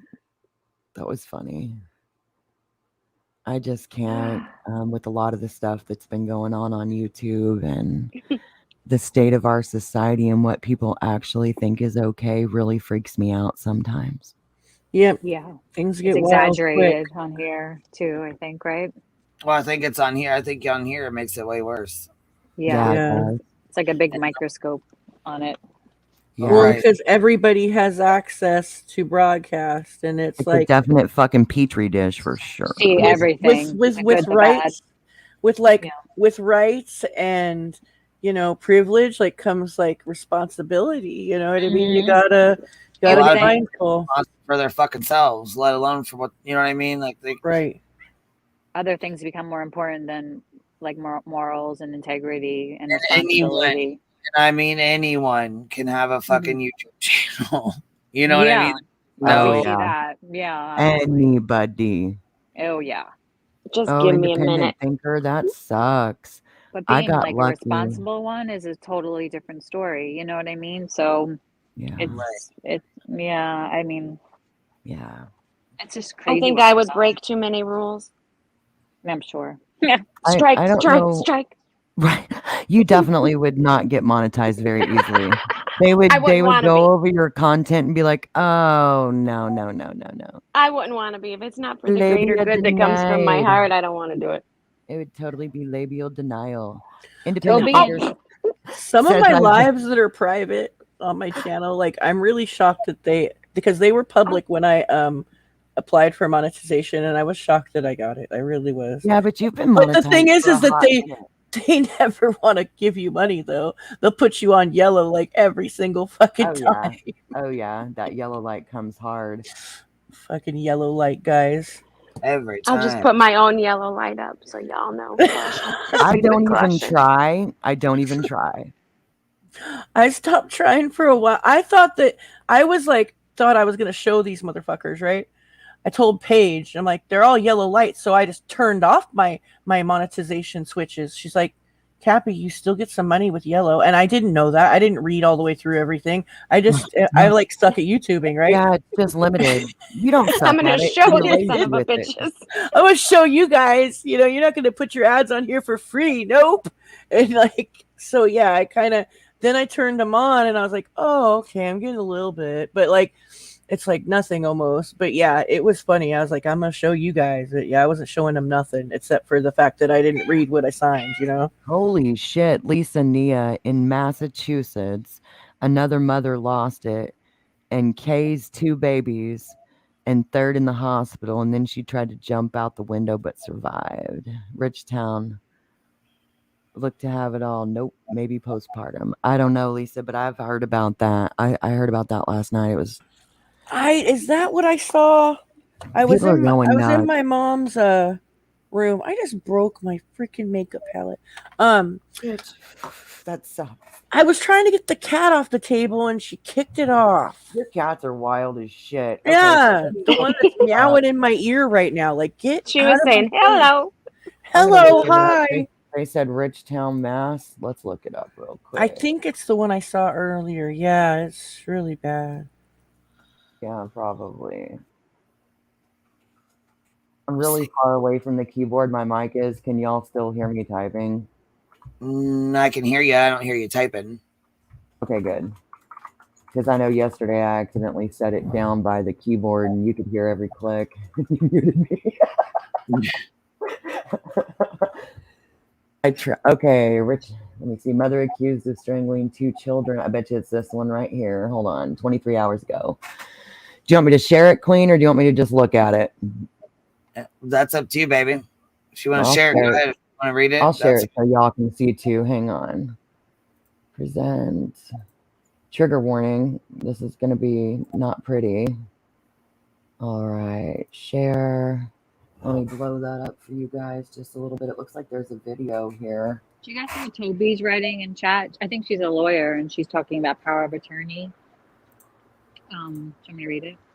She said that she's never given up how to do that, and I guess she's in Georgia. She's never had a signed power of attorney over in any of her cases in Georgia. And then she just wrote, I'm thinking she signed to her because she didn't have anyone else she trusted enough. So I've got it pulled up, Queen. power of attorney is a big deal. So I just wanted to. I was thinking it may not be the general power of attorney that people sign, and it may be something beyond that. Here's a fun fact for you guys that have power of attorney that ends at death. So make sure you get something else in place. All right, let's see what this is. I heard the news. It's like, oh my God, devastating news, devastating. A community in disbelief, wondering what led to the death of 2 children in Duxbury. Hearing about that it's just tragic. Police remained at the home on Summer Street Wednesday morning, a day after they responded to the 911 call at 6 p.m. That's when they encountered a woman who attempted to kill herself by jumping out of a second-floor window. Once inside the home, investigators also found a 5-year-old girl, a 3-year-old boy, and their 8-month-old brother unconscious, and with what investigators say were obvious signs of trauma. This is an unimaginable, senseless tragedy, and it is an ongoing investigation. They were all rushed to a hospital where the 2 eldest children were pronounced dead, while the woman and the baby continued to be cared for. Neighbors we spoke to are in shock. This is horrifying to even think about. I can't even go anywhere with this. And this is like a really beautiful, peaceful area. So for something to be happening right down the street from us, of course, hits very close to home. Regina Mitchell, who lives down the road, feels for the family, imagining the pain the woman had been suffering. You don't know what's going through her poor mind. She could be going through some heavy-duty stuff after having the baby. More than 2,000 students attend New Brunswick High School. Definitely one way to put it, isn't it? Let's see what this says. I need to make it a little bit bigger because I'm old and blind. Hang on, let me grab the screen, you guys. Can y'all see that good? Me and my loud ass chair. Yes, no, anybody still up here? What we doing? Hello, I can see it. Okay, Jan 25th. A mother strangled 2 of her children and tried to kill a third before she jumped out of a window in an attempt at unaliving herself. It was a Boston suburban home. It happened Wednesday, so yesterday. Lindsay Clancy's husband called 911 at 6:11 p.m. Oh, God, her husband. Oh. Tuesday, Plymouth County District Attorney Timothy Cruz said first responders found 3 children in the home in Duxbury. The children were unconscious and with obvious signs of severe trauma. Preliminarily, that's a word, it appears that the children were strangled, Cruz told reporters late Wednesday afternoon. 2 children were dead in their wait, that's just a caption for the picture. Cruz said that as soon as possible, we will be arraigning her on 2 charges of murder and the deaths of her children. A 5-year-old girl, Cora, and a 3-year-old boy, Dawson, were pronounced dead after they were taken to the hospital, Cruz said. 7-month-old infant was flown to Boston Hospital. Both he and Clancy remained hospitalized Wednesday night. Their condition was not released. An arrest or warrant was issued against Clancy, 32, for 2 counts of homicide, 3 counts of strangulation, and 3 counts of assault and battery with a deadly weapon. The district attorney's office is the one who said that. I assume this is the home. Looks like a nice normal home. It always looks normal. Yeah. This is an unimaginable, senseless tragedy. Police officers who responded to the scene were taken off duty in the aftermath, but they are okay. Duxbury's fire department tweeted that resources from 6 towns were used to respond to the incident. Damn. Duxbury is an affluent bedroom community 35 miles south of Boston. If you or someone you know is in crisis, call 988. Or you can text HOME to 741-741. And that's the digs, you guys. There's the house. 988. That's like for... Damn, why'd she do that to her kids? Who knows, baby? But there you go. There's the home and the headline for you. Wait, how old were they? Didn't it say 3 and 5? 7 months and a baby. Oh, she attempted to unalive herself. The mom is 32, and yes, 5 and 3. Cora was 5, and 3-year-old Dawson is dead. 7-month-old infant was flown to Boston Hospital. Oh my God. Yep. Yeah. That's horrible. Do you remember, Andrew? I think this was interesting right here, you guys. An arrest warrant was issued against Clancy, 32, for 2 counts of homicide, 3 counts of strangulation, and 3 counts of assault and battery with a deadly weapon. Jesus. I wonder what happened there. Maybe not just... anything could be a deadly weapon, I guess. It's used to, right? Sounds like maybe that was toward the law enforcement when they got there. Whatever. Well, I guess maybe, but she had jumped out a window, and there's 3 counts of strangulation, 3 counts of assault and battery with deadly weapon. And if you remember in the article, where is it at? Hold on, babe. It said something about obvious signs of trauma. Strangulation does not always come with obvious signs of trauma. I'm thinking that here it is. First responders found 3 children in the home in Duxbury. The children were unconscious and with obvious signs of severe trauma. So no, I don't think that was on the officers, love. I could be wrong. You could be right, but that sounds like... I agree with you when you went back. Thank you. Yeah, severe trauma is that. Those poor babies. That poor woman, though, like what happened that she just broke and killed her babies? Right. What the hell? The husband, oh my God, could you imagine coming home and your wife had tried to kill all the kids and had tried to kill herself? Right, like that timing is like he just came home from work. He was ready for dinner. Nope. Crazy. Yeah, just thinking you're going to see your wife and kids and you're glad to be home, and then what the fuck? Captain says, I'm pretty sure she did not resist arrest after jumping, assuming she was harmed. I'm looking at that house there. What window did she jump out of that she thought was going to be high enough to kill herself? Did she nosedive? Like, to me, that alone would prove she's not in her right mind. There's not like a 4-story fucking home here. Yeah. A second story might not even... But you guys remember, Andrew, she drowned her kids and like lined them up, remember? And I can barely hear you, baby. Can you talk louder? Oh, could you hear me now? Better? You sound kind of like far away. Like super low, yeah. Yeah. Just You is sound a low, little but bit she far said, away. remember Andrea Yates, where when she murdered her kids and like laid them Right. all out together? Oh, independent thinker, I swear to God, I am not making excuses. I just know sometimes there's reasons, and too bad she wasn't successful with her own demise. I feel two ways about that. I feel like I'm glad she wasn't, because we can figure out what's going on and maybe help other people in the future, and she'll have to pay for what she did.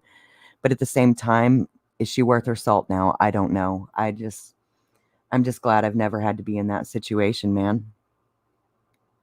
The back is a far fall, trust me. Okay, Lisa Nia, I'll trust you. Can you guys hear me better now?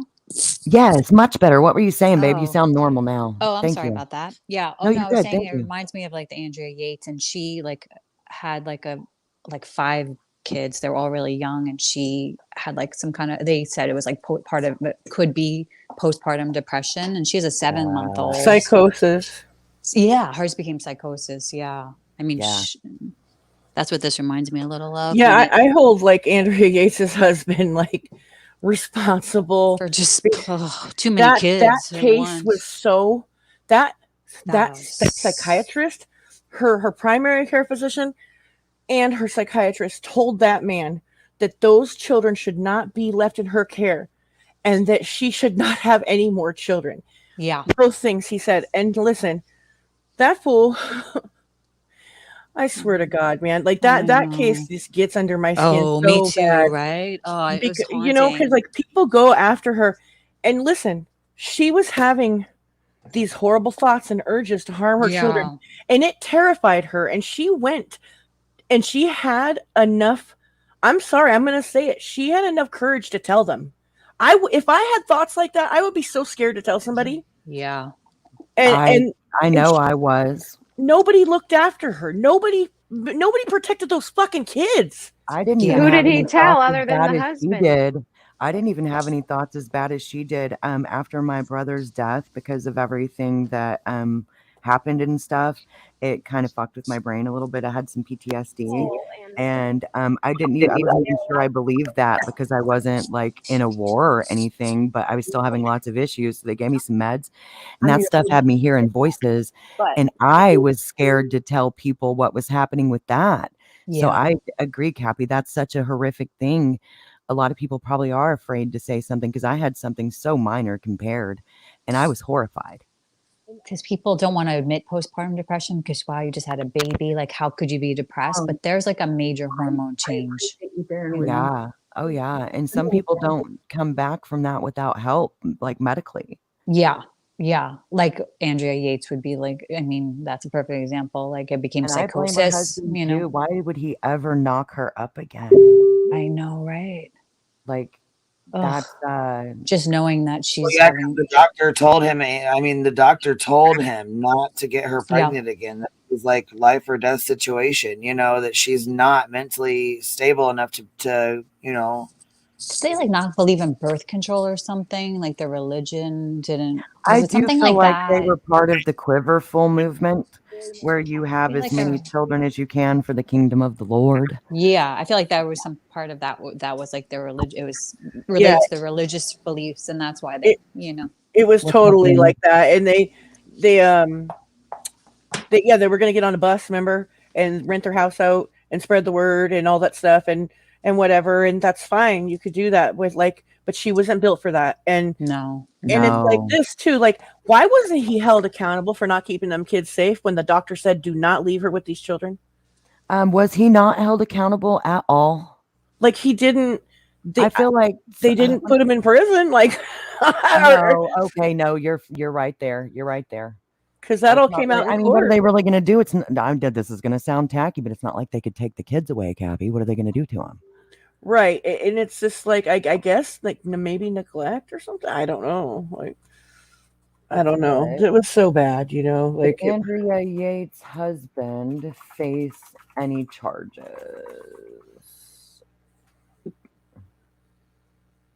Wes Russell Yates or Russell Yates. I didn't realize that.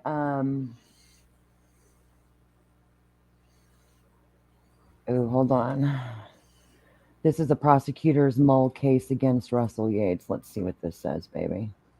Back from 2002.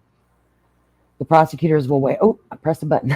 Prosecutors will weigh a number of factors that may lead them to prosecute Andrea Yates' husband, Russell, for either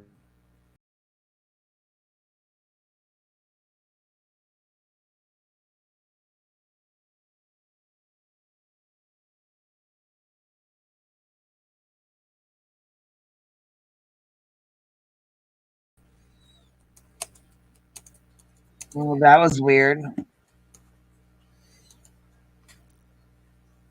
Bitch, did we all get yeeted? Yeah, just like, well, mine just like shut, I don't know, just shut off or something. I don't know what the hell happened. I thought it was just me. It was like, it said something happened in your StreamYard or whatever. I was like, oh shit. The hell? Yeah, StreamYard's been messing up. It was fucking up earlier too. Damn StreamYards. Stupid dummy head. Oh, that was weird. Yeah, We all got yeeted. StreamYard's been acting funky. It was acting funky earlier, so Yeah, that was I weird. don't know what's going on with it. Yeah, that girl just got cut off. She just, I mean, I don't know what the hell. The Russians again. We were getting to the meat and potatoes of the article too. I don't think he was ever charged. I feel like. I don't think he was either. Are you still logged into my shit? No, ma'am. I haven't been in a month. Because it's like what when happened? you get off or whatever, it took us all off. So no, the StreamYard thing said somebody had an internet failure. It just said it's some kind of internet failure, and I What? refreshed and I was back. So I have no fucking clue, dude. Weird. That was weird. I was like, what did I do now? I'm Me too. hard lined I in, thought the same. but no, ma'am. The last time I was signed in was before New Year's when we did the updates, I think. Oh, so I was right. I don't know where I got cut off, but basically they were saying he could face charges. But later on down in the article, it said that he blamed Russell Yates blamed the HMO and doctors. He said, did y'all hear that part? No. It says he said his wife was treated by Dr. Mohammed Saeed, a psychiatrist, but didn't seem to improve.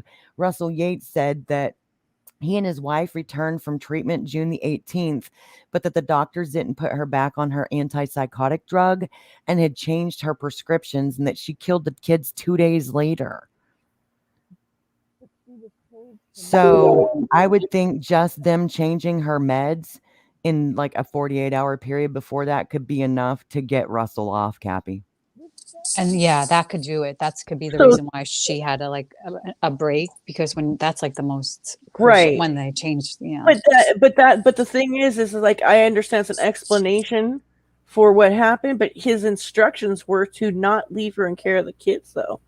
You know, that's the part that bothers me.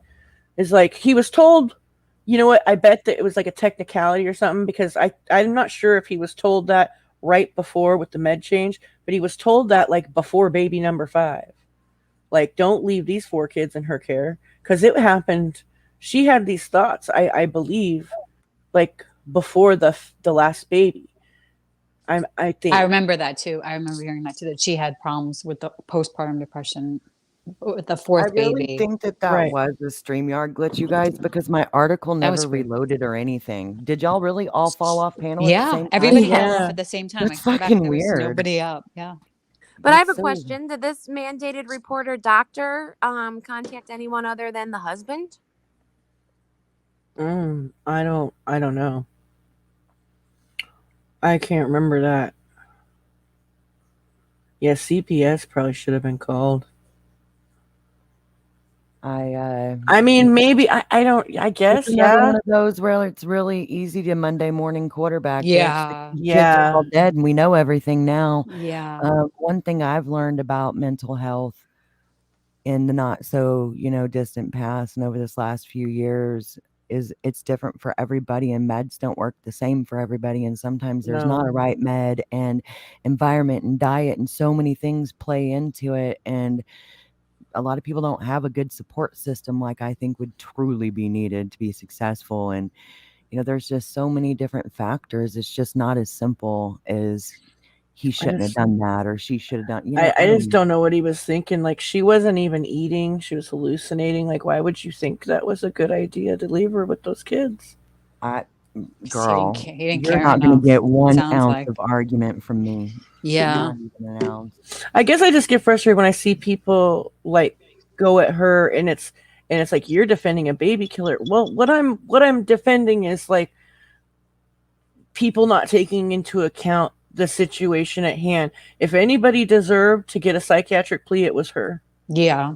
Well, she did. And she got it, because it's not it. easy to get those, you know? It's not even that long So ago hard since to get they've those. allowed her to start going to church again. Like, she's Wow. allowed to. Huh. The way what I read made it sound is that she wasn't even allowed to participate in like that kind of stuff, which with it being a lot of her delusions, they may have had to separate that for her for a while to get her back to baseline. Well, and that's hard to, I'm sure that was hard to in court too, because taking the religious freedom away, we have religious it's like almost freedom. unheard of. Well, The worst of the worst are able to practice their religion in prison. You know what I mean? To church, yes, and go to church. But she's I'm only sure just she now. had a Bible. Oh, but you know what, you guys? She wasn't in like your normal. She's in a psych facility. So So they don't have the same programs that they do for regular prisons. Exactly, So that makes more sense. But they were actually, if I understood correctly, and it actually kept going, they were like, she was able to actually go to a church. Like that's what was being debated. I'm sure they have one in the psych. It's like almost like a mini hospital. They have to have some of those things, and especially in where people could possibly pass away. It definitely sounded like it was somewhere where she could be in contact with people who weren't just other patients. I need to go back and look at that again. I remember wondering if it was safe for her, but I'm surely by now 20 plus years later. It's been 20 something years. Oh my that gosh. article where she had been found guilty was 2002 or something. The yes, one with March 15th of 2002. So we'll be on 21 years in a couple of months. Yeah, it was like a failed. It is like art. It's not just a failed mental health. It's still failing people, because mental health is so hard to, even like, it's just hard because people live with it like really bottled up. They like hide things. Do you know what I mean? They don't get the right medication. Then medication switches. Like I've always heard, like with like child suicide, like when they switch onto medication and they start feeling good, actually that's when they kill them. That's when they get the impulse, their impulse control is like taken away, and they could, so there's just so many, it's so complicated. It's not a science. Do you guys know, or Cappy, because you seem to be all up in the details, do you guys know at all if he was fully aware of all her delusions? And I can't remember if that was something he was fully aware of, like if she was fully open and honest with the hallucinations. If she was on medication for it, then he had to be aware of it. Well, right? no, because he can't see what she can see. So unless she tells him, I'm seeing things that aren't there. But if she's on a medication for psychosis, do you know what I mean? Like, well, at that time she wasn't, according to the article. But yes. Well, though, like he was more of a like, okay, we'll do these medications thing, but I think that if we pray, it'll get better, kind of. Yeah, that's not uncommon in the South. Hey, that's not uncommon in the South for people to try to pray mental illness away. Right. Or just, or not even understand what it's like to hear those voices. Like when I was I went to social work school, and I remember we had to like listen on listen in our ears to voices to kind of like mimic and it's weird. You know what I mean? Like a simulator? Yeah, and it's the weirdest friggin' thing. Perfectly. That's how I remember it, but I wasn't sure. He claims he was not told about her voices and whatnot. I don't remember him having full knowledge of everything, but I couldn't remember. And you could have knowledge and not have knowledge. But you could be like, oh, it's just this. But that's bullshit. No, I know it's bullshit, but I'm just saying, like, that's like you get into his head. Like he just wanted it to go away, and he's like, well, medication is going to help. We'll pray about it. That will help. Done. Because how could he say that when it was when she told people, hey, I'm having these urges? So obviously maybe he didn't know technically like the details, that it was voices telling her to do something or hearing voices, but there was definitely something off to the point of where she wanted to harm her children, and also she wasn't eating. And I think that like he was pretty aware that she was in bad shape. You know what I mean? Mm-hmm. So, but I is guess this you never like, think bad shape is going to become that. Does this make you I guys guess. have like when we talk about especially like Yates, and it makes my tummy so queasy. It makes me feel so uneasy. It Like is. it's just, oh, does it make y'all feel sick So just thinking about sad. it? Like That the and that kids and Susan her. Sometimes, but And this Smith is where we one. talk about being desensitized. You know what I mean? Like, yeah, it makes me feel Yeah. so sick to my tummy. I guess I'll just never be fully desensitized then, because it just, oh, it just makes me feel gross. I don't I'm like pretty it. desensitized, but this one is really I can tell you're passionate about It's it by always Yeah. like been like yeah. so haunting, the whole idea of the Yeah. whole thing from every angle that you look into it, like the husband, everybody involved, you know. And it's crazy he got Yeah. remarried and moved on with his Well, Yeah. you know, most people do eventually. Darlie Routier's husband's the one who held in the most hardcore for what, a decade and a half before he finally divorced her. And then you got people like Susan Smith. You know what I mean? Yeah. Like it's like That obviously there's oh mentally something not right with her, but it's just it's totally different. Oh, that You was know, friggin' like crazy. God, Oh that my bitch. god. She was the one People that talk tried about to not crying. indicate, that's the one that tried to indicate like Some- African American males or Yep. something. Yeah, okay, yeah, I Drove thought her so. kids into the thing and Yeah, stupid yeah. bitch, man. Fucking Yes, I bit, remember yeah. that. Mm-hmm. Yeah. What I mean, yeah. I mean, but is that like still like the same in a way? Did she have like any kind of like You know, I'm major not depression? positive. I don't think so. I think hers, Because yes, Belvie, she did it for a man because oh, she that wanted to was be, it. yeah, Yeah, I hers was knew it was different. something because she Yeah. was aware and she tried to like cover it up. Do you know what I mean? Like I didn't think. Yeah, Okay, I people thought it was speculate something. A fucking that, man. That bitch is like killing her. Oh my gosh. Yeah, yeah, Andrea Yates called 911 and was like straight up, I just did this. Yeah, Get I here just right did it now. because she was well, like the voices told her to freaking do it for probably a long time, and finally what's one up, day she just did it. You know. Brain? You up here? I don't know that I really view those the same. No, they're totally different. Yeah, Yeah, but they're I very know different. that, like, I was trying to, my brain shit on itself. Damn it. I didn't get enough sleep, you guys. I'm sorry. It did it just. You up here? Grain, can you hear Queen, baby? I can. I was jumping off Okay. because I had terrible static and I thought maybe I was the cause. So I jumped down and came back up and it's gone. Okay, good, because I don't hear any static. Good. I'm like, how are they talking over all of that? Bad connection. StreamYard must be glitching, dude, because that's weird. The dog's over here snoring her ass off. Can you guys hear her? No, not at all. Isn't that crazy? Fucking heavy, and she's like, it's. She's like over here just going to town. She's knocked out, but she's like breathing super heavy and like. Is it still So snowing is Jessica. there, Queen? No, it stopped Oh. finally. Yeah. Oh, that's okay. Queen, did you see the picture I sent you? I sent you a picture so you could see what my side looks like. I don't know What? you guys. Snowing? Just in Messenger. Oh, okay, baby. See what I I'm saying? I'm just plain old Jane O regular setup over here. So I think StreamYard is having issues. Yeah, I want to think see. it was giving me issues earlier too. You know, they did the other update and there was all kinds of squirrely shit going on. So hopefully they'll get it unbugged soon. I want to see the footage of your camera going into your purple paint cup. Well, I wasn't like recording anything at that point in time. I was just working on a painting and had been using the ring light still because it's so nice and bright. I see. Yeah, so no, it wasn't even like I got any good like blooper, here's a great short for you type shit. It just. Well, I hope it recovers because they do say if it's not powered on and if you don't power it on until it's totally dry, you have better chances. So yeah, it definitely wasn't on at all. So hopefully we'll be good. And if not, you know, my brother had given it to me recently, so it's not like I paid for it. So at least there's that, right? Oh, okay. Never mind.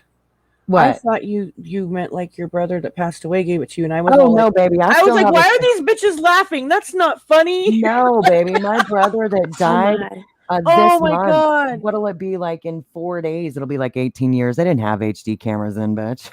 Okay. No, my I tech didn't think about. junkie. My No, I was only. just like, how insensitive. Why do they keep joking and laughing about it? It's You're not so funny. sweet. No, baby. My little But you surviving were taking sibling it that I really have. well, so I was just like, maybe I shouldn't say nothing. No. Oh my God. lone surviving sibling, my techie brother, I'm gave sorry, it to dude. me. I No, was you're just like, fine. whoa, okay. Now the I'm pretty awkwardness, private. like I I'm was pretty. feeling all awkward and shit. Like, gosh, should I say No, something? Like, I'm that's pretty kind of private. messed up. So Okay, yeah. okay. All right. No, I don't expect everybody to automatically know those kind of details because I'm pretty private. So how the fuck would you know? It's okay. No, Wasn't that's sure. funny.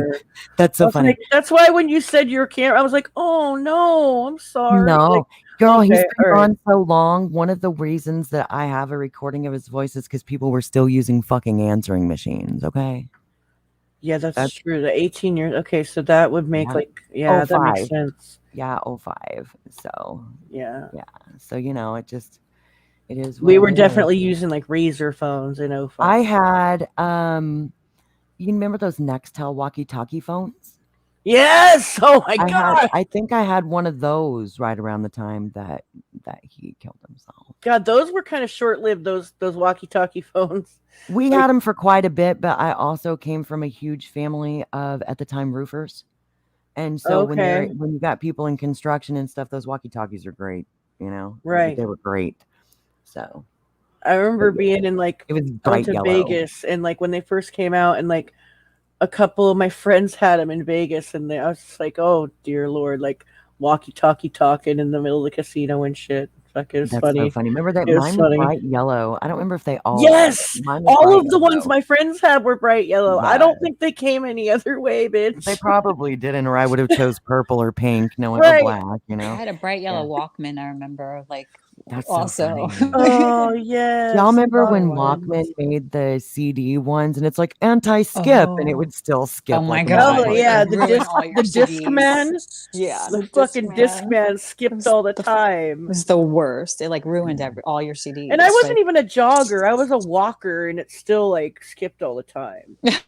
I'm trying to think. I didn't have a razor. I got the one that was like this little almost rectangle, and the screen would slide up if you put your thumbs on it. And you had I had a keyboard Nokia. there. Yeah. And I thought I was such a badass because I had a whole entire keyboard on my phone.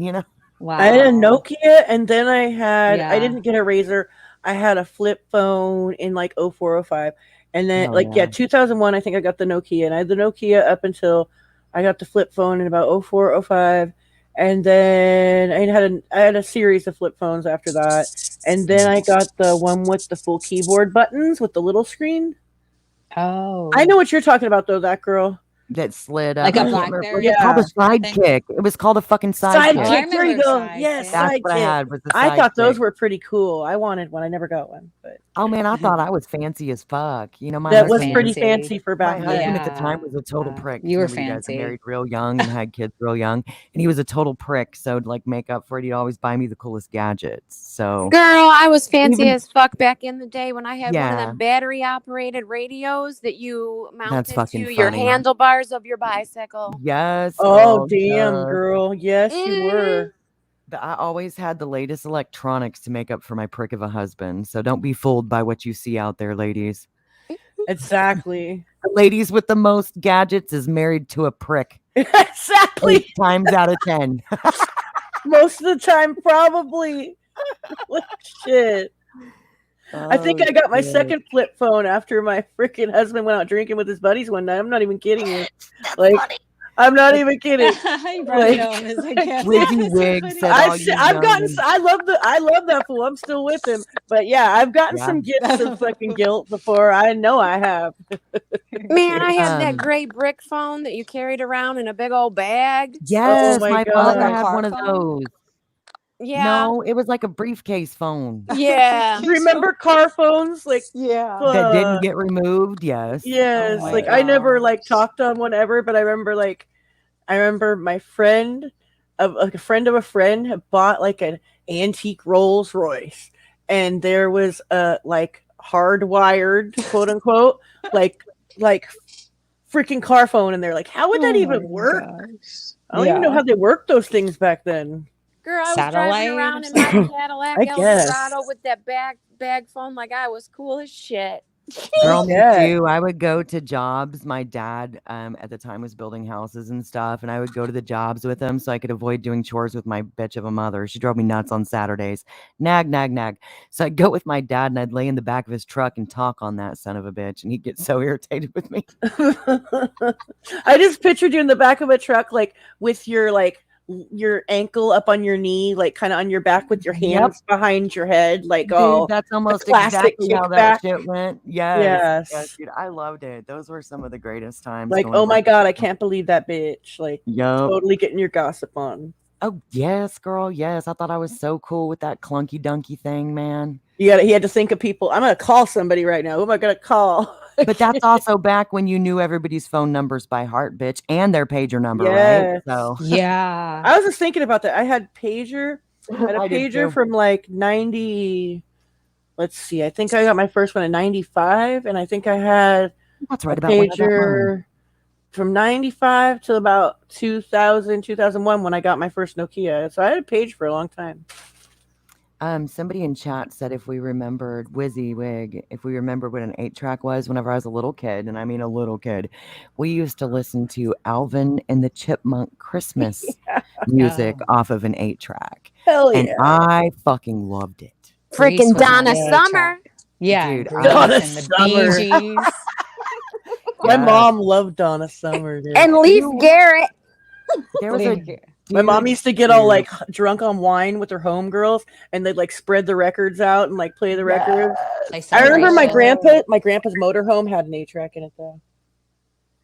Hell yeah, dude. I remember like a lot of things from when I was really little. Like we the had one of those Atari and all that. big old console record players that had the 8-track. It was a Yes. big, huge piece of furniture. All the And things. the built-in Yeah. speakers with the Hell like yeah. Raton shit over the front. Remember those TVs that were like a table? It was like And a giant flipped out piece the of wood. projector TVs. Yes. Yes. Those And like projector the TVs were first hardcore. the first cable boxes that came out, like if you got HBO, that was way before like HBO was like 5 channels. It was just one HBO channel, Oh, one we were too Cinemax poor channel. for that. We and know. one We had a VCR. No, my uncle like bought it for ordered it for my grandparents for Christmas. And my grandpa, like, they were comfortable. They didn't have money problems, my grandparents. But my grandpa was super cheap. He wore like pro wing tennis shoes and like just pinched every penny. His depression, and shit, yeah. like total typical depression generation. They didn't like the idea of that money going to waste for the stupid channel. And there was like something called the Z channel, right? And you'd have to go up to the cable box. There was no remote for it, and it was like a switchboard. Like, and it was like the early 80s. I holy remember that shit. I do know what you're talking about. Yeah. Yeah, no, we were too poor. Nobody I knew had that shit. Nope. Yeah, we had it for like a month, and that shit went away like pretty quick. Yeah, we weren't really, you know what? Even if we had the money, I don't think we'd have it because my mom wouldn't even let us watch like Married with Children or The Simpsons or Oh no, you like weren't even allowed the to watch most that shit? basic of. She didn't like Roseanne. She felt like they were ungodly examples in the home. So there's just no way in fuck we would have had cable regardless. Honestly, I was one of the kids that grew up going to Jesus camp. Okay, it just Oh is what dear it is. God. I'm not kidding. I'm not fucking kidding. When I saw that documentary, I felt like traumatized and personally attacked all at once. It was a really weird conundrum. I'm fucking dead. It was awful. Just being honest. Montana Jade, congratulations on almost being 54. Every day that we make it another day is a blessing. I fully, just as sure as I got not so great news today, I still believe that getting older is a blessing. Many people don't get that privilege.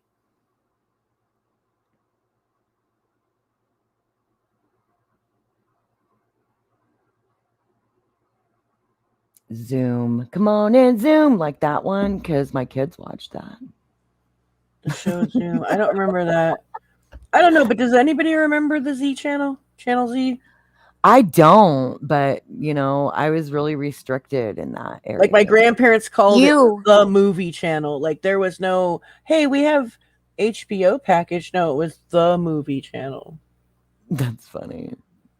We had the U. You had to put the TV on U, and it had 2 different dials. Oh gosh. Oh, those TVs? Though, yeah. We had those. I You had to remember turn one those. for, was it UHF? Like you had to turn it one way so the you could get the other end channels that were double digits, bitch. Exactly. Yes. I would love to have one of those nowadays that I could turn into a really cool fish tank or a terrarium or something. I think that'd be so fun. Oh, that would be dope, wouldn't it? Wouldn't that be dope? That'd be really cute. Yeah. Oh my God, we were watching something on TV a few days ago and it was from the 60s or 70s and it was a station wagon, but I had forgot about those and I said, look at the third row car.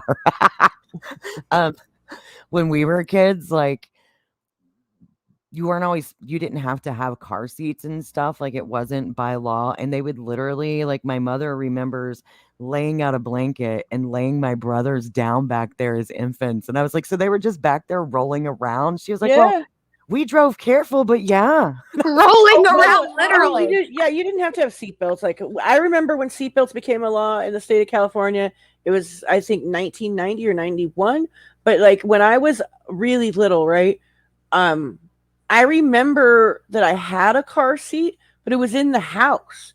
And it was like for like it would fit a 1-year-old kid. Like nobody did car seats. Like there wasn't even a law. Like my mom just didn't even use it. I just hung out in the back of the station wagon, you know? Shoot, we hung out in the front seat. And our seatbelt was that mom's arm. It was more for a carrier, Cappy. I sat in the back seat and in the back of the freaking station wagon on purpose to dodge my mom's arm.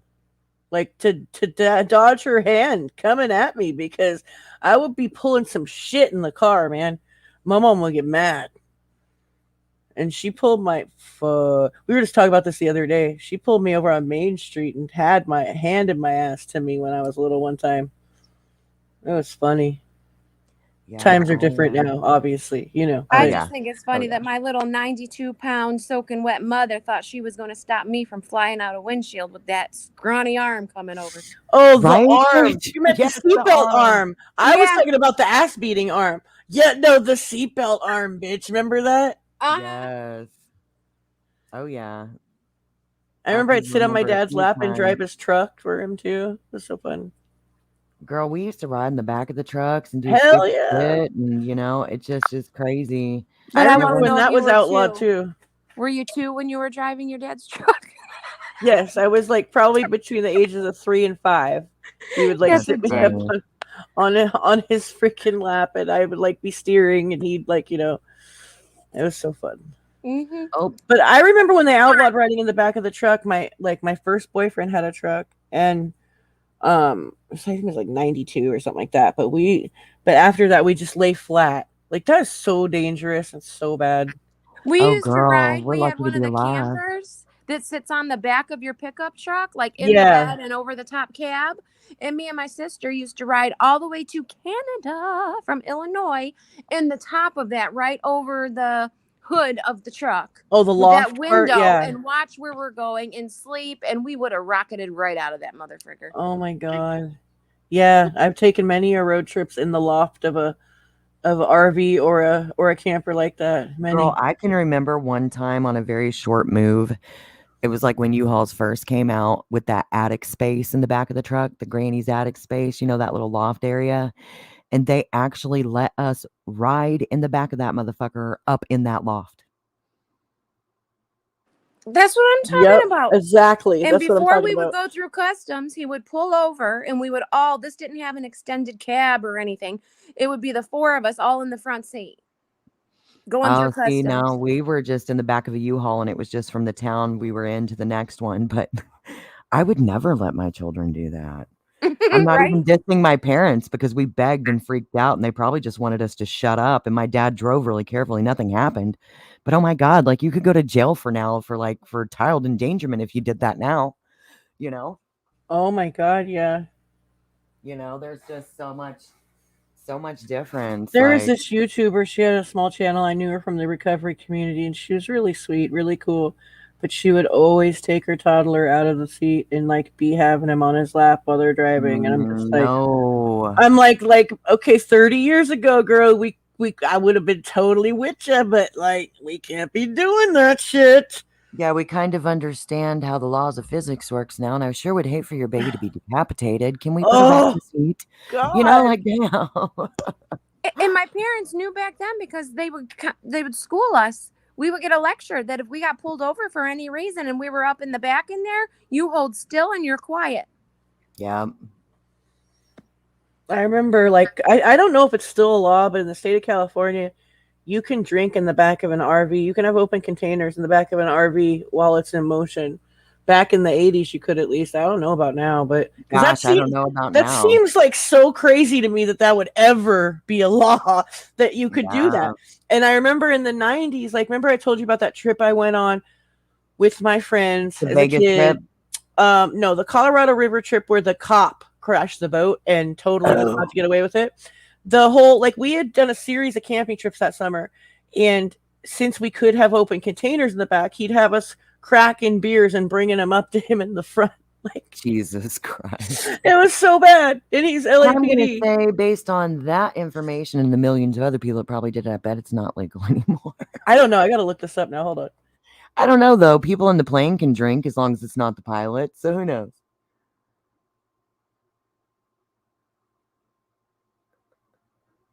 Oh, my goodness, you guys. I'm about to have to wake up the husband and give him antibiotics. He's sick, so he's resting. Okay, ready? Yeah. You can have an open container stored away in the kitchen or living area of an RV in some states. They specify that the RV must be over 21 feet in length. In California, drivers are exempt from prosecution under the open container laws for possessing one in the back of an RV. Passengers can drink in the living area. So it's just my state. California's all strict about some shit, but hey, go ahead and drink in your fucking RV. And you don't even, like, 21 feet in length. And, well, so if you're road tripping, you got to pay attention. But if you think about it, though, it kind of makes sense because you, like, live in the RV as, like, a secondary home. And what if you had, like, wine with dinner and then they pull you over the next day? You're going to get an open container because you had dinner with wine in your RV the night before. So that's probably the most logical law y'all have. I guess. I don't know. It seems so weird. But does it have to be a pull behind? Or can it be like one you drive? No, I think it would be one you drive if it's got to be. It's the kind you drive, yeah. Oh my gosh. Isn't that kind of weird? Yeah, you can just walk up to the front and be like, here you go. All right, I'll take it. I'll take that for you. Yeah. Just like we were doing. Have like drive-ins here, Montana Jade. We still got drive-in movies here. Well, and you know what was stupid too? Is that he could get away with drinking and driving. So there was really no point in, like, you know, hey, bring me one from the back, crack it back there. It's legal. Like, I think he was just basically joking around because we had gotten pulled over a couple weeks before that, and he's on the 405 freeway about to hit the Sepulveda Pass, and nothing happened. Like, literally showed his badge and everything was good. Oh, Jen remembers the Christmas Chipmunks album. I do too. My mom played that on record for me. I loved that. That's what she just said too. They played it on record. We had it on 8-track. But I loved that. I loved that when I was a kid. I thought it was so funny. It just gave me belly laughs so cute. for some reason. Yes. Yeah. Girl, my mother, we got her a mother's ring for Christmas. Oh, cool. And my brother-in-law got her the Alvin Chipmunk Christmas special CD, DVD, sorry. Yeah. And she cried over that. Not the mother's ring with the grandkids and everything. And It's nostalgia, man. Oh, it hit her in the feels. Mm-hmm. Yeah, for sure. I think it would me too. Oh my goodness. All right. Well, I'm going to adult. I will see you ladies soon. Bye. Yeah, baby. I probably need to be doing this. Yeah, I was just going to say, I think I'm going to jump down too, lady. All right, lovies. I'll see y'all soon. All right. I love yous. I love yous too, and I'll be on here probably about 9 o'clock. I got some stuff to do. Oh, you got to that fucking scratchy noise. No, it's bad. It sounds like she's wrestling with a bunch of, like, you know what it sounds like? It sounds like she's wrestling with a bunch of, like, tape cassettes or something. Yeah, it's like real scratchy, real fucking bad. Yeah. All right, I love you, bitch. I'll talk to you later. I'll see you about Bye. 9 o'clock. Then we'll be on here. All right, sounds good. Everybody. All right. I love you. And bye, guys. Thanks for hanging out. I appreciate you, as you all know that. And I will be on here at 9 o'clock. We got to take care of some shit. So have a good day. I will talk to y'all later. I've been on my own for 3 weeks now. I've been drinking every single bottle, Jim Beam down. You say I'm crazy, but I think you're just mad. You say I'm wild, what's so bad about that? Baby, we were good, like wine going down. But only the whiskey can save me now. Only the whiskey can save me now. I walk a straight line, but it only brings me down. There's love in that bottle that I'm drinking down, drowning a heartache since you walked out. Only the whiskey can save me now. Only the whiskey can save me now. Even the preacher, he says he can't help me. I've been singing praise the Lord, hallelujah, but it don't set me free. You say I'm crazy, but I think you're just mad. You say I'm wild, but what's so bad about that? I've been seeing old lovers, but they can't keep the memories out. Oh, only the whiskey